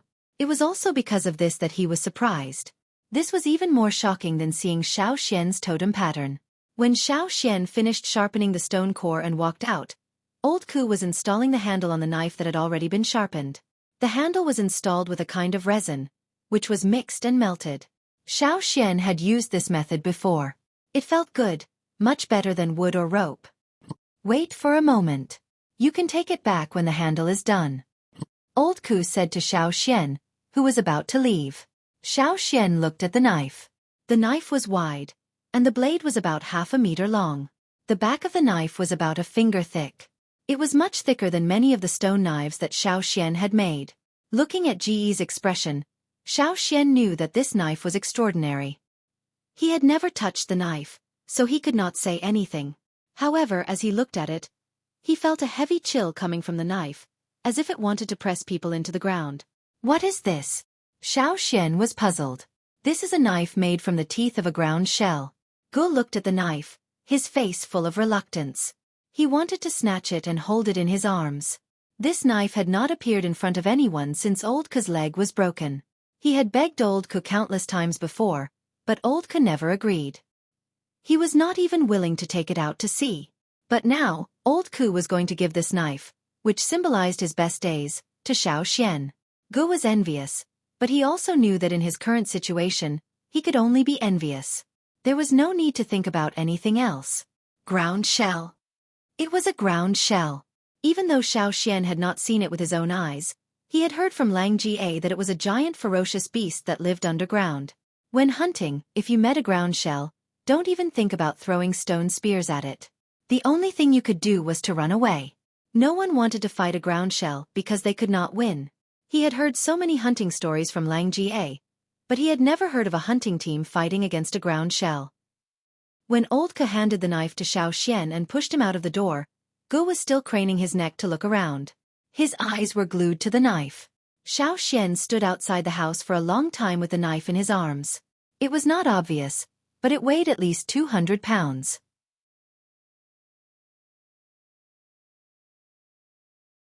Chapter 39. Xiao Xian placed the saber that old Ku had given him on the newly made stone table in the house. Caesar stared at the saber on the table from 2 meters away and bared its teeth. Ever since it had sniffed the saber at a close distance, it had become very cautious. Its eyes were full of vigilance, and it kept a certain distance from the saber. Xiao Xian reached out and touched the saber, which was not as cold as the stone. After dozens of years, the strong murderous aura on the saber had settled down. After many rounds of polishing, the saber had become a little smaller due to wear and tear. The blade, which was originally full of small nicks, had become smooth and sharp after being polished again. Sighing softly, Xiao Xian carefully put on the saber with a leather sheath. Old Ku had given him his precious saber, and he wasn't afraid that he would lose it. Putting the saber aside, Xiao Xian took a slate. The slate was made of low-grade stone, and Xiao Xian had specially brought it back to use as a writing board. He listed out the number of stone tools he planned to make and wrote them down on the slate. In addition to spearheads and stone arrowheads, Xiao Xian also planned to make a few stone balls to bring along. When the time came, he could use the stone ropes or beast-tripping ropes. For 3 consecutive days, Xiao Xian spent time at Old Ku's place, polishing stone tools and listening to Old Ku talk about hunting. Old Ku didn't talk about his glorious past, and Xiao Xian didn't ask. When Old Ku wanted to talk about it, he would. After finishing polishing the stone tools, Old Ku asked Xiao Xian, "Do you know why people who live on the mountainside rarely go fishing?" Xiao Xian had always wondered about this question. Since everyone knew that there were fish in the river, why were there still so many people willing to risk their lives to hunt? Logically speaking, fishing was so easy. As long as one mastered the technique, it wouldn't take much effort. Moreover, as far as Xiao Xian knew, not everyone who lived on the mountainside had enough food. But in fact, Xian had only seen a few elderly people with limited mobility going down the mountain to join in the fishing. He didn't see any children on the mountain participating in the fishing. As for the soldiers, there was no need to mention them. Other than those who were responsible for guarding the riverbank, he basically didn't see anyone snatching fish from the people of the mountain foot district. Old Ka raised his head and looked out the window. They could see the mountains in the distance from that direction. Because of the ancestral teachings, Old Ka said, 900 years ago, the chief and the shaman left a warning at the same time. As long as you are a healthy warrior, you must go out and participate in hunting. Even when there is enough food, you must not indulge in comfort or slack off. I must do everything possible to improve myself. It wasn't easy for a totemic warrior to improve. When they went out to hunt, they had to go through many life and death struggles before they could be promoted from a beginner totemic warrior to an intermediate totemic warrior. It was even more difficult to improve further. People like Mai and the others were almost mentally prepared to stay in the wilderness every time they went out to hunt. On the whole mountain, the people who lived in the mountain foot district were the weakest in terms of overall strength. At the same time, it also showed that these people's mentality was relatively lazy. But even so, Xian didn't see any reluctance on anyone's face every time they went out to hunt. Everyone was very active, even if they could now catch enough fish. Many warriors on the mountain didn't let their children go down the mountain to fish, probably because they didn't want their children to form the idea that getting food is actually very easy. From the brainwashing teachings passed down from generation to generation, they only needed to know that if they wanted food, they had to go into dangerous places and fight with the ferocious beasts in the mountains. Only with pressure would there be motivation to improve. A warrior who hasn't been tested by hunting is not a real warrior. Old Ku concluded. It sounded cruel, but it was understandable. Thousands of years of persistence couldn't be changed by a fishing incident. They believed that it was easy to slack off when fishing, so they would continue to persevere. Not to mention, the chief and the shaman had already made a development plan a long time ago. There was nothing to do with fish, and the focus was on the distant mountains. Xian remembered the murals on the wall of the stone room in the cave, and the last sentence, "One day, we will return to the old land. The glory is still there, and the fire of Yanjiao will never be extinguished." After leaving Ka's place and returning to his cabin, Xian gently counted the stone tools he made today, and classified them together with the stone tools he made a few days ago. The stone arrowheads made by Xian himself were different from those made by Lang Ga. The arrowheads were more streamlined, the wings were striped, and the tips were slightly straighter. In addition, he also made some 3-winged stone arrowheads. Different from the stone tools used for training, the stone tools prepared for hunting were engraved with Xian's name. This was something that every hunting warrior in the tribe would do. After sorting out the stone tools, Xian turned back and saw Caesar squatting next to him, yawning. His ears drooped listlessly, and he looked like a lazy dog lying in front of his house. No wonder Lang Jie and the others didn't look at Caesar as prey, but directly ignored him. Caesar wasn't a challenge at all, and they weren't interested in him. However, when the hunting team went out for about 20 days, what would Caesar do? It was impossible for him to stay at home, and Xian didn't feel at ease if no one looked after him.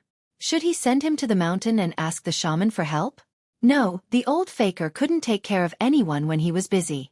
Xian even thought about sending Caesar to the cave, but in the end, he gave up the idea. If he was sent to the cave, Caesar would do whatever he wanted, and those kids wouldn't be able to control him at all. After thinking of several candidates, Xian decided to let Old Ku keep an eye on him. Besides, Caesar would be more obedient in Old Ku's place. Caesar had been making stone tools in Old Ku's place for a long time, so he was familiar with the place. Besides, Xian also believed that Old Ku could take good care of Caesar. Therefore, on the 3rd day after the hunting team came back, those who stayed behind were ready to set off. Xian took Old Ku's knife and the stone tools he made, and took a detour to Old Ku's house. He left Caesar at Old Ku's place, and left a lot of fish and meat. Caesar had grown bigger, and his appetite was not small. "Stay here and guard the door. I'll pick you up when I come back." When he was walking up the mountain with the equipment on his back, Xian could still hear Caesar's moans, which sounded quite pitiful. He was becoming more and more like a dog. According to the previous agreement with Lang Jie, Xian would go to Lang Jie first when he reached the mountainside, and then Lang Jie would take him up the mountain. Before the hunting team set off, there was a mobilization meeting. Xiao Xian did not know many of the procedures, so he had to be guided by someone, or else it would be easy to make mistakes. When Xiao Xian arrived, Lang Jie was already waiting at the door, with several big animal skin bags and net bags full of tools. "Let's go." Lang Jie walked in front with the equipment on his back. When he followed Lang Jie up the mountain, many people saw Xiao Xian and were surprised. They did not expect that Xiao Xian would be able to go hunting with them this time. "Is Fei not going?" Xiao Xian asked Lang Ga. Xiao Xian saw Fei's figure just now, but he did not bring any equipment, nor did he want to go up the mountain. He looked at Xiao Xian angrily. "Him." Lang Jie lowered his voice. During the last hunting trip, he was disobedient and made a mess. This time, Mai and the others did not let Fei go with them. They told him to stay at home and reflect. "We'll talk about it next time. Anyway, don't think about it this time. So Xian, when you go hunting with the hunting team, you must listen to them." "Got it," Xiao Xian replied. On the way, they met Ong and a few others who had a good relationship with Lang Jie, so they went up the mountain together. The mobilization meeting was held at the same place as last time, but this time the whole fire pit was not lit. The shaman was wearing a gray cloak, standing by the fire pit with a walking stick in his hand. He was talking with Chief Ao. When Xiao Xian looked over there, the shaman also looked over. When he saw Xiao Xian, he was stunned. Obviously, he remembered Xiao Xian this time, and did not expect that Xiao Xian would join this hunting mission.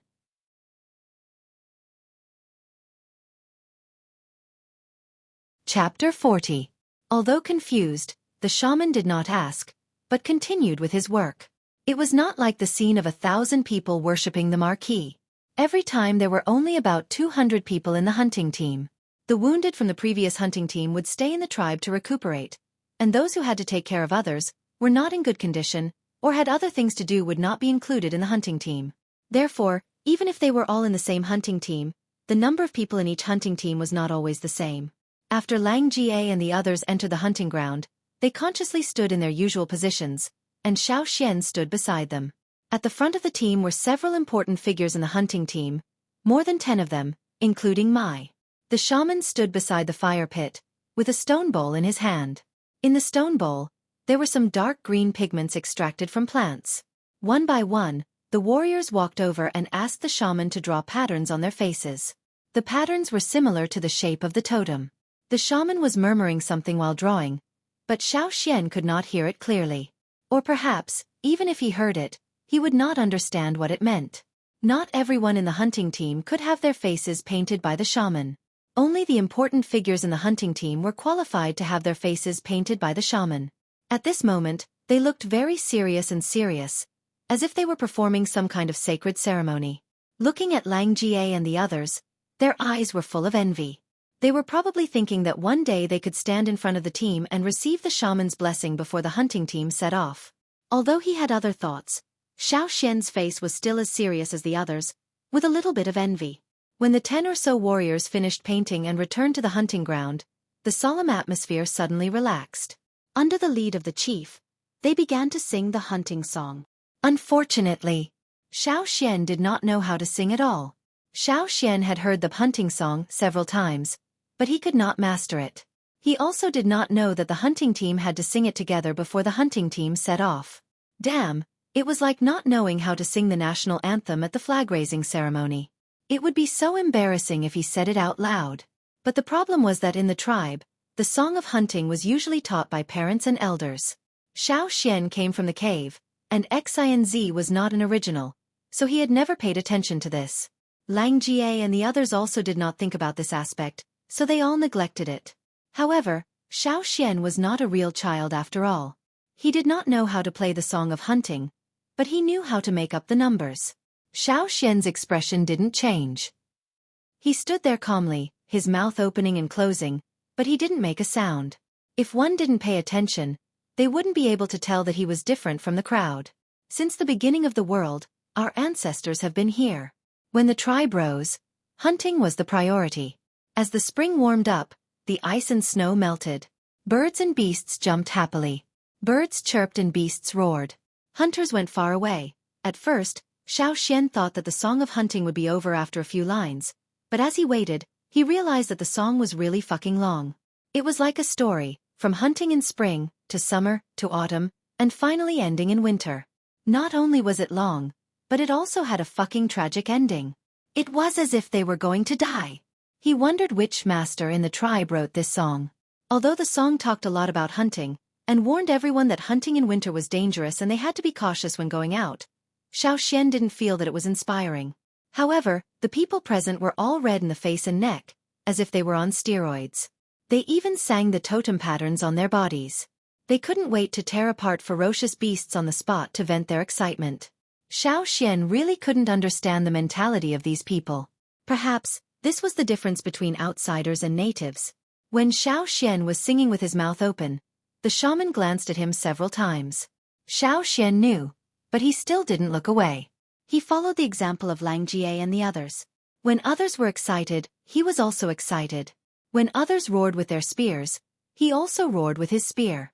Didn't Lang Jie say that no matter what he did, Xueqi would not make any mistakes? Standing by the fire pit, the shaman's old face twitched as he watched. Of course, he could see that Xueqi didn't know how to sing the song of hunting, but he didn't expect that Xueqi could be so thick-skinned. If it were other kids, they would have been terrified. After singing the song of hunting, Xueqi felt that the food he ate in the morning was almost used up. Since the morale had been boosted, the chief didn't say anything more.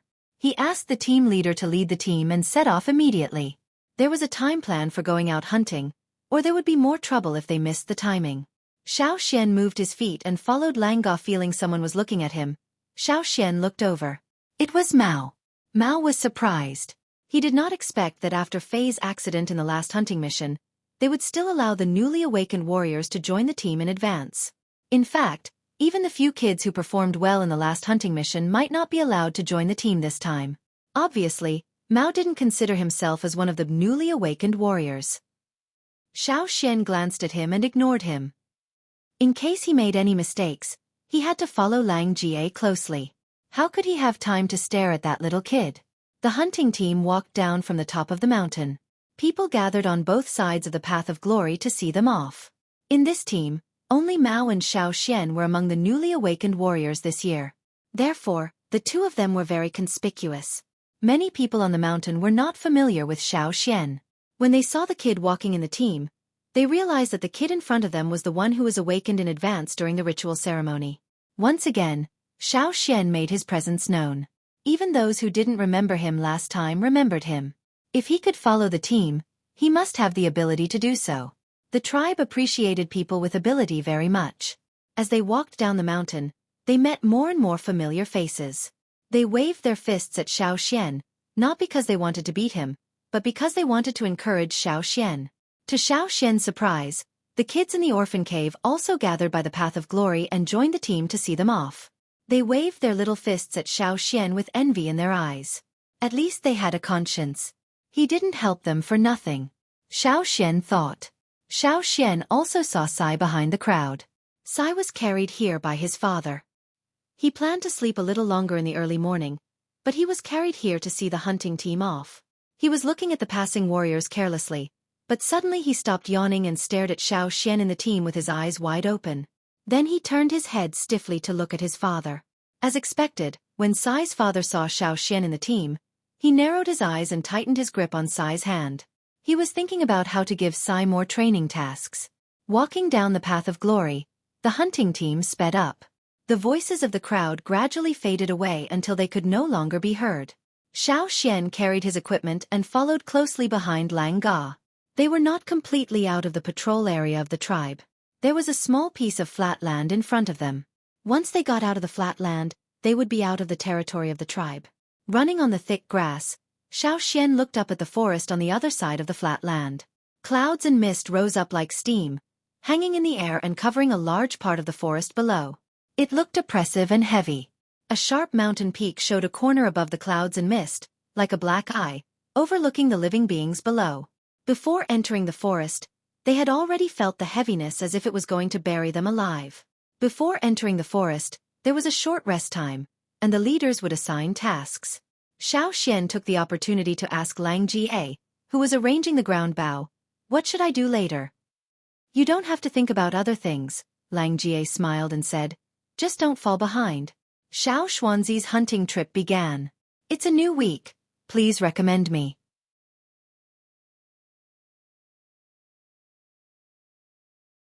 Chapter 41. After a short rest, the team leader led 40 warriors into the forest, while the others waited here. The rest of the warriors were divided into 5 groups. According to the original plan, they would enter the hunting areas separately in a fan shape, instead of gathering together. Xiao Xian was listening to Lang Ga's words, and when he looked up, he saw Mai and Mao coming over. That kid didn't follow us last time. Why is he here this time? Does he want to change the route? Ong whispered to his companions. I just saw Mao go to find the team leader, and then Mai was called over.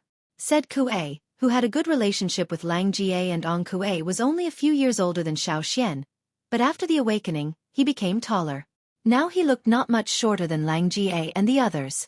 Lang Jie and Ong both curled their lips. Xiao Xian knew it in his heart, because he heard Lang Jie and the others talk in private. The team leader of the hunting group was Mao's father. There were 2 reasons why Mao was able to join the hunting team. First, he was indeed capable, and he was indeed stronger than most of the other kids who were awakened in the same batch. His performance in the last hunting mission was also very good. The other reason was that he was ordered to join the hunting team by the team leader. Considering these 2 reasons, no one in the team had any objection. Obviously, it was Mao's idea to join their group this time, and the team leader had agreed.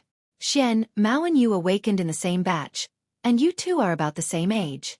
But Mao has more hunting experience than you, so you 2 should communicate more. Mai said. Okay. Xiao Xian didn't show any displeasure, because he was not qualified to raise any objection. Out of Xiao Xian's expectation, Mao did not show his usual arrogance of, I am the best in the world, nor did he look at Xiao Xian provocatively. Instead, he behaved himself and listened to Mai's plan carefully. From this point of view, he was smarter than Fei. After a while, the sound of a wooden whistle came from the forest in the distance. The whistle sounded like the chirping of a bird, but it also sounded like the cry of a deer. In this forest, it was not considered abrupt. That was the signal sent by the advance group, which meant that there were no ferocious beasts in front of them that were beyond the abilities of the hunting team, and there was nothing unusual compared to the previous hunting teams. The following teams could continue. The advance team would send out the news after the initial investigation, but they would not wait for the following teams to hunt together. They were considered people from the first level, so their hunting area was naturally different from the teams led by Mai and the others. Tua and Kiki, whom Xiao Xian knew, were both in the advance group. All right, let's go. Mai called out to the rest of the team, same old rules, we have to get to the other side of the mountain before sunset. Xiao Xian looked at the mountain that the mic was pointing at. The mountain was huge and tall. This would have been impossible in his previous life, but in this world, it seemed to have become a habit. The other hunting teams also had their own hunting routes. Some of them did not go over the mountain, but took a detour and went in other directions. Stepping into the dense forest, the team of about 30 people, each carrying a lot of things, walked through the forest, but did not make much noise. Above them, numerous ancient trees were clustered together, and their branches and wide leaves almost covered the entire sky. Below the trees, there were many unknown shrubs, and in the places where the shrubs did not gather, there were some ancient trees with their well-developed roots protruding from the ground. Figures jumped from the ground to the tree trunks, and nimbly jumped on the branches. The 30 people jumped one by one, but the branches only shook slightly. The rustling of the leaves did not attract the attention of other creatures in the forest. Xiao Xian followed the people in front of him, jumping from the ground to the branches, and then from the branches to the huge vines. The huge vines, which were several meters thick, were wrapped around the ancient trees. Many places on the vines were covered with moss. The moist air made the moss slippery, and one could easily fall down if they stepped on it. However, as long as they were steady, it was also a good slide. Stepping on the vines, they slid quickly. Their noses were filled with the fresh smell of plants, mixed with the fragrance of flowers. In addition, as the temperature rose, water vapor rose with the smell of all kinds of creatures living in the forest. This was the smell of the primitive forest. It was full of vitality, and also smelled danger and excitement. It made people feel as if all the hair on their bodies were trembling with nervousness. A flat-shaped insect the size of a millstone was lying on a vine in front of him. There were 3 rows of patterns on its body that looked like eyes. As the insect wriggled, the 3 rows of patterns on its back flashed. It looked like the eyes of some kind of creature that was scanning its surroundings. The hunting team did not slow down because of the obstacle in front of them. Xueqi did not hear any strange sounds, and saw the insect being peeled off from the vines and thrown down. Whoosh! A big bird flew under the vines, so fast that it was almost impossible to see clearly. And the insect that was falling down was picked up by the bird that had just flown by. As they moved forward, the light flickered. The vines arched into a high arc, and then fell down into the dense forest. On a thick branch above, there was a big colorful snake, as thick as a bucket, coiled around it. However, in this forest it was nothing. No one knew if the snake was full or not, but it looked a little lazy. When the hunting team slid past the vines under the branches, it raised its head and looked down, spitting out its forked tongue. Its emotionless eyes stared at the people passing by below. Xueqi felt the cold eyes of the snake above him, and followed Lang Jie closely. Since the people in front of him did not care about the snake above, he did not need to do anything. In terms of experience, Xueqi was just a rookie. He knew when to take action, and when to hold back. He just needed to learn from Xueqi. Xueqi was now in the middle of the team, and there were other warriors behind him. The warriors in the back thought that since it was Xueqi's first time following the team, they would help him if he could not keep up, or if he slipped or missed a step. But unexpectedly, Xueqi could keep up with the team, and did not make any mistakes. On the way, Xueqi saw a lot of prey, such as huge bears and unknown creatures, and small beasts running between the bushes. But the hunting team did not slow down to take a look at those beasts, and just walked towards the mountain that Mai had pointed out. The closer they got to the mountain, the more the plants changed. The towering ancient trees became sparser, and the hunting team stopped walking on the trees. Seeing that Lang Jie and the others in front of them slowed down, Xueqi slowed down as well. Mai made a gesture to the warriors behind him, and 7 or 8 warriors in the team spread out to check if there were any dangerous ferocious beasts nearby. After making sure it was safe for the time being, Mai asked the hunting team to take a rest. The team changed their formation, and spread out a little. They did not just stand there, but prepared the tools in their hands. Tired, I guess. Lang Jie was playing with the ground bow, and was about to ask Xueqi if he was tired. If he was tired, he could eat something and drink some water to replenish his strength. There was no need to be too much pressure. After all, they had to keep running from the edge of the forest to here, and they had to concentrate to avoid making any mistakes. They would be physically and mentally exhausted if they were nervous. For the newly awakened warriors, it was indeed too much for them. Even Mao, who was recognized as the best among the newly awakened warriors this year, was a little out of breath. But now, looking at Xueqi, Lang Jie could not finish his sentence. Xueqi seemed to be fine. Not only was he not out of breath, he even had the mind to pay attention to the tree fox on the tree next to him.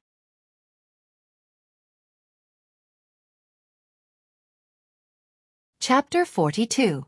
It was Xueqi's first time seeing a small animal called a tree civet. It was about the size of an adult's palm, and its gray fur was mixed with brown stripes. It had big black eyes on its furry round head, and its eyes were especially innocent when it looked at people. Its ears were slightly lowered as it crouched on a 10-meter-high branch, hugging the tree trunk and looking down at the people below. "Don't look at it, that little thing doesn't taste good," Lang Jie said to Xueqi in a low voice. They were resting here and didn't forbid them from talking, but they all kept their voices low. Generally speaking, the warriors in the tribe weren't picky about the taste of their food. They would eat anything that didn't taste good, as long as it could replenish their energy. However, if it was rated as not tasty, then it wasn't just a matter of tasting bad. There might be other adverse effects on the body. "Aren't they afraid of people?" Xueqi asked in a low voice. Actually, many wild beasts don't show fear when they see a human for the first time. Instead, they show curiosity. But if you show a little bit of killing intent, then it's different. While speaking, Lang Jie raised his bow and aimed at the tree civet on the tree. The tree civet, which looked especially innocent and harmless, suddenly had a murderous look in its eyes. Its mouth, which hadn't been open before, was now wide open. Xueqi could see the sharp teeth in its mouth. Lang Jie didn't shoot at the tree civet, but lowered his hand, no longer aiming at it. "It doesn't taste good with less meat, and its cry is also unpleasant," Lang Jie said and went back to loading his ground bow, checking if there was any damage. After Lang Jie left, the tree civet on the tree returned to its original appearance. A finger-long flying insect flew over and flapped its wings. The surface of its body was covered in a layer of fine scales that reflected the sunlight and flickered. One moment, it would appear in one place, and the next moment, it would appear in another place. They flew extremely fast in the air and could change positions in an instant. Whoosh! The tree civet waved its arms, as if it had already predicted where the flying insect would fly next. It stretched out its claws and clawed at the insect. In the blink of an eye, the flying insect was trapped between the tree fox's claws. Xueqi watched as the tree civet twisted the flying insect and broke its wings. Then, like a deep-fried dough stick, it ate the flying insect in one bite. As it chewed, it stared at Xueqi, who was under the tree. When only the tail was left, the tree fox stopped gnawing. It looked at the remains on its claws and then looked at Xueqi, who was under the tree. Then, it threw the tail towards Xueqi. Xueqi sensed the insect carcass being thrown at him at high speed. He moved half a step and dodged it just in time. What the hell? The tree civet on the tree began to bark. Xueqi thought that the tree civet was dissatisfied because he avoided it, but he caught a glimpse of Ong moving not far away. He then looked at the tree civet on the tree and saw that it had already run away, as if it was avoiding something. Ong ran in the opposite direction of the tree civet, and climbed up a tree nimbly. On his back, he carried 5 short spears, which were half the length of the ones he usually used. They could be used as javelins. The rest of the hunting group quieted down and slowed down their breathing. If they hadn't seen it with their own eyes, it would have been hard to imagine that there were so many people here. Ong seemed to have seen something. He quickly and quietly pulled out a short spear and was about to throw it. But before he threw it out, he stopped and made a gesture to Mai thought for a while, and waved his hand to ask Ong to come back. Ong looked regretful, and went back to the hunting group after climbing down the tree. At the same time, the hunting group hid behind the protruding stones and trees. Xueqi followed suit. After 2 breaths, Xueqi saw something that looked like a fox jumping out of the bushes. It looked around, and then ran away in one direction. Lang Jie signaled Xueqi to continue to wait. After a while, Xueqi heard a rustling sound. It was the sound of a creature moving and rubbing against the branches. A creature about 7 meters tall slowly appeared. It had brown fur, 4 thick limbs, and a thick and powerful tail behind it. It looked a little fierce, but looking at its slow and heavy body, it looked a little lazy.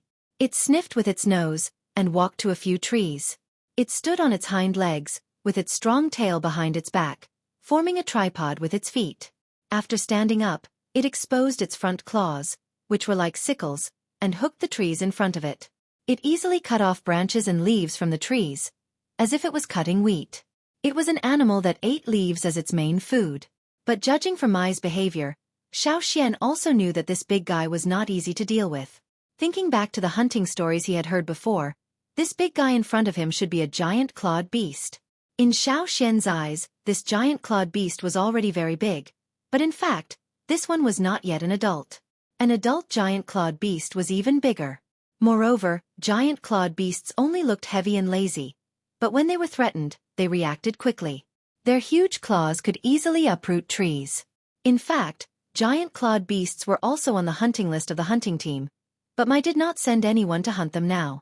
The trees were not big, and the giant clawed beast quickly ate up most of the leaves on the trees. It lost interest in the rest of the leaves and continued to lazily walk on the ground. It moved its heavy body and left. After it left, Mai and the others continued to climb up the mountain. On the way up the mountain, Lang Jie checked a few traps he had set before. There were a few poor guys who had fallen into the traps not long ago, and were still alive. They had been dragged out and killed by the warriors of the hunting group. The trap wasn't big, so it only caught small prey. Lang Jie taught Xueqi his experience while fixing the devices in the traps.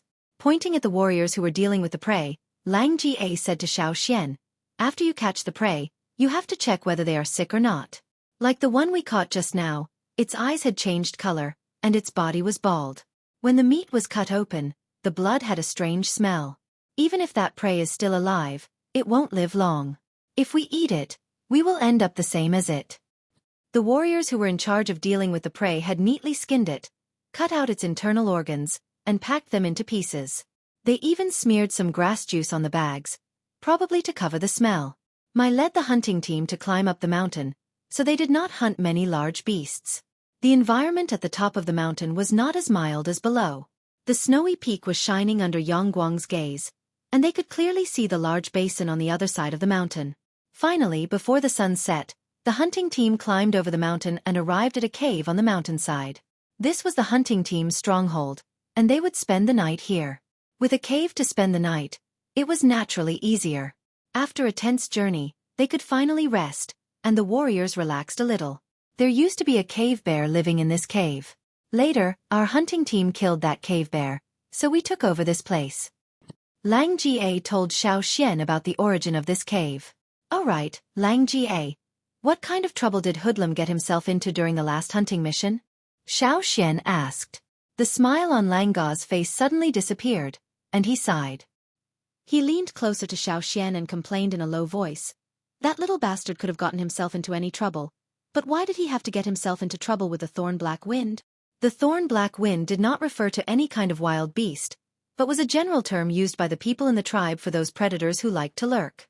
That was why they usually called them XX Black Wind, and thorn-black wind was one of them. After the sun set, the temperature began to drop.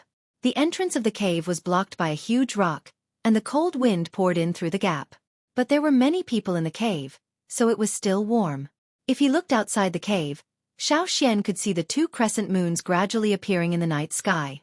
Lang Jie and the others said that tomorrow's weather would be good. Outside the cave, in the quiet forest at night, on the seemingly calm basin, nocturnal beasts began to become active. In a small pond at the foot of the mountain, the calm surface of the water began to ripple, and a huge body quietly emerged from the water, crawling out of the pond. Outside the pond, several nocturnal beasts who were drinking water had already fled for their lives. The giant beast did not rush to catch up with those small prey, but stood by the pond, waiting for the water to drip off its body and dry it. Even the moonlight could not reflect any light on its body. At this time, the giant beast began to move, and its huge body quickly blended into the night.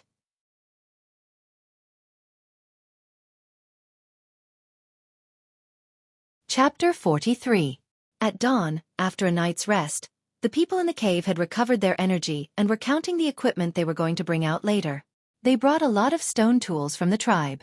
There were some spare stone tools in the cave, but they couldn't be fully equipped when hunting, so they only needed to bring some. Xiao Xian brought a long spear and 3 short spears on his back. He also brought the stone knife that old Ku gave him. Compared to the others, Xiao Xian didn't bring much. It was his first time participating in a hunt, so the first thing he needed to do was to adapt and observe. After eating something, Mai pushed away the boulder that blocked the entrance of the cave. The sun hadn't completely risen yet, and the wind outside blew into the cave with cool moisture, refreshing everyone. The place where the cave was located was relatively remote. Not far ahead was a steep slope. If they rolled down from here, they would probably roll directly to the foot of the mountain. There weren't any trees around, nor were there any animals. Walking out of the cave, Xiao Xian could see the mountain peaks surrounded by clouds in the distance, as well as the basin at the foot of the mountain. Ignoring the threatening ferocious beasts hiding in the basin, this forest was still very beautiful. Before hunting, you need to understand the prey's living patterns. Small prey like rabbits usually don't come out during the day. Most of them come out at night to look for food. Lang Jie said to Xiao Xian as they went down the mountain. He pointed out to Xiao Xian several gnawing marks on the grass and leaves, which were left by the rabbits and other animals that were active at night. Wild goats usually don't live near this mountain. They are only found in the mountains over there, but sometimes you can see them here. In winter, they usually come out during the day to look for food. In summer, they come out more in the morning and at night, and hide in the valley to rest during the day. I'll show you when we cross the basin in a few days.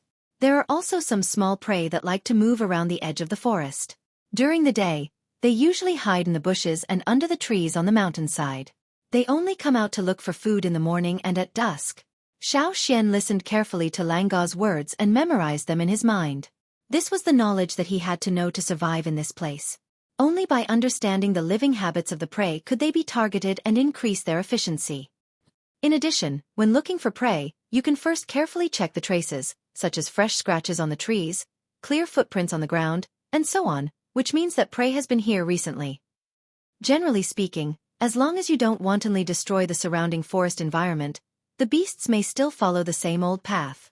Once they feel that the prey has seen you, You can hold your breath and not move. Just like the previous tree civet, it is likely that it is also the first time they have seen a human, and their curiosity will be greater than their fear. By the way, for warriors like you who have just awakened, you don't have enough power yet. Try to avoid those large beasts, especially ferocious beasts. Otherwise you will become their prey. As he spoke, Lang Jie paused. He carefully looked at the marks on the ground and then at the grass beside him. A wild boar came here. Lang Jie went over to Mai and discussed with him. There's a small wild boar nearby. Since we haven't entered the central hunting area yet, I'll bring Xian and the rest over there for some exercise. Okay. After Mai finished talking with Lang Jie, he said something to Qiao who was next to him. Qiao and Mai were husband and wife. When Xiao Xian heard Qiao's name for the first time, he joked with Lang Jie that they were destined to be husband and wife. Unfortunately, Lang Jie didn't understand Xiao Xian's words at all. In this team, there were only 7 female warriors, and Qiao was the most powerful one among them. Qiao Mai and his wife were both intermediate totem warriors.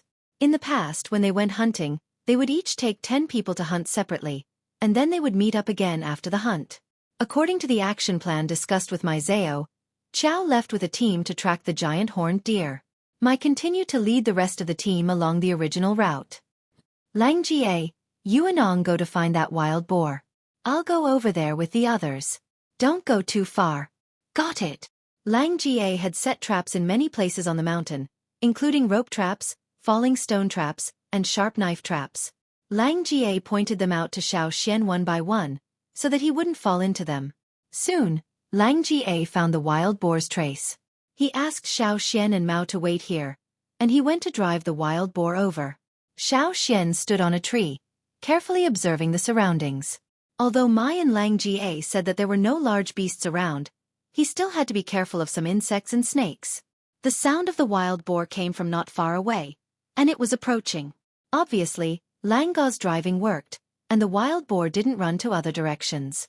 Listening carefully, Xiao Xian held the long spear in his left hand, and took out a short spear from his back with his right hand. You can see how I do it later. For those prey, you can first trip them, and then kill them with the long spear. Mao, who was standing on another tree, said with a little arrogance. Without the others, this guy didn't pretend anymore, and acted like an experienced person. Xiao Xian glanced at him, and continued to listen to the sound that was getting closer and closer.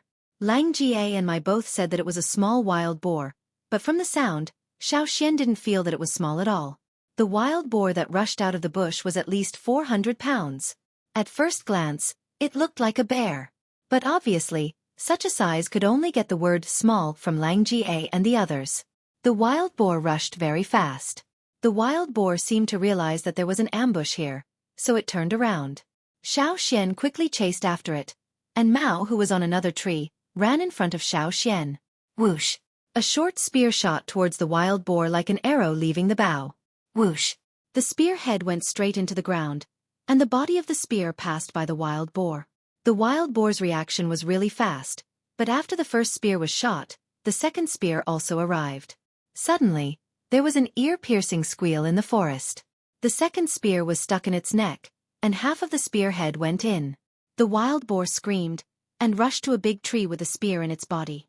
When it got close to the tree, it rubbed the spear off its neck with the help of the tree trunk. There was only a little blood on the tip of the spear that was rubbed off. Obviously, Mao's throw just now did not cause much damage to the wild boar.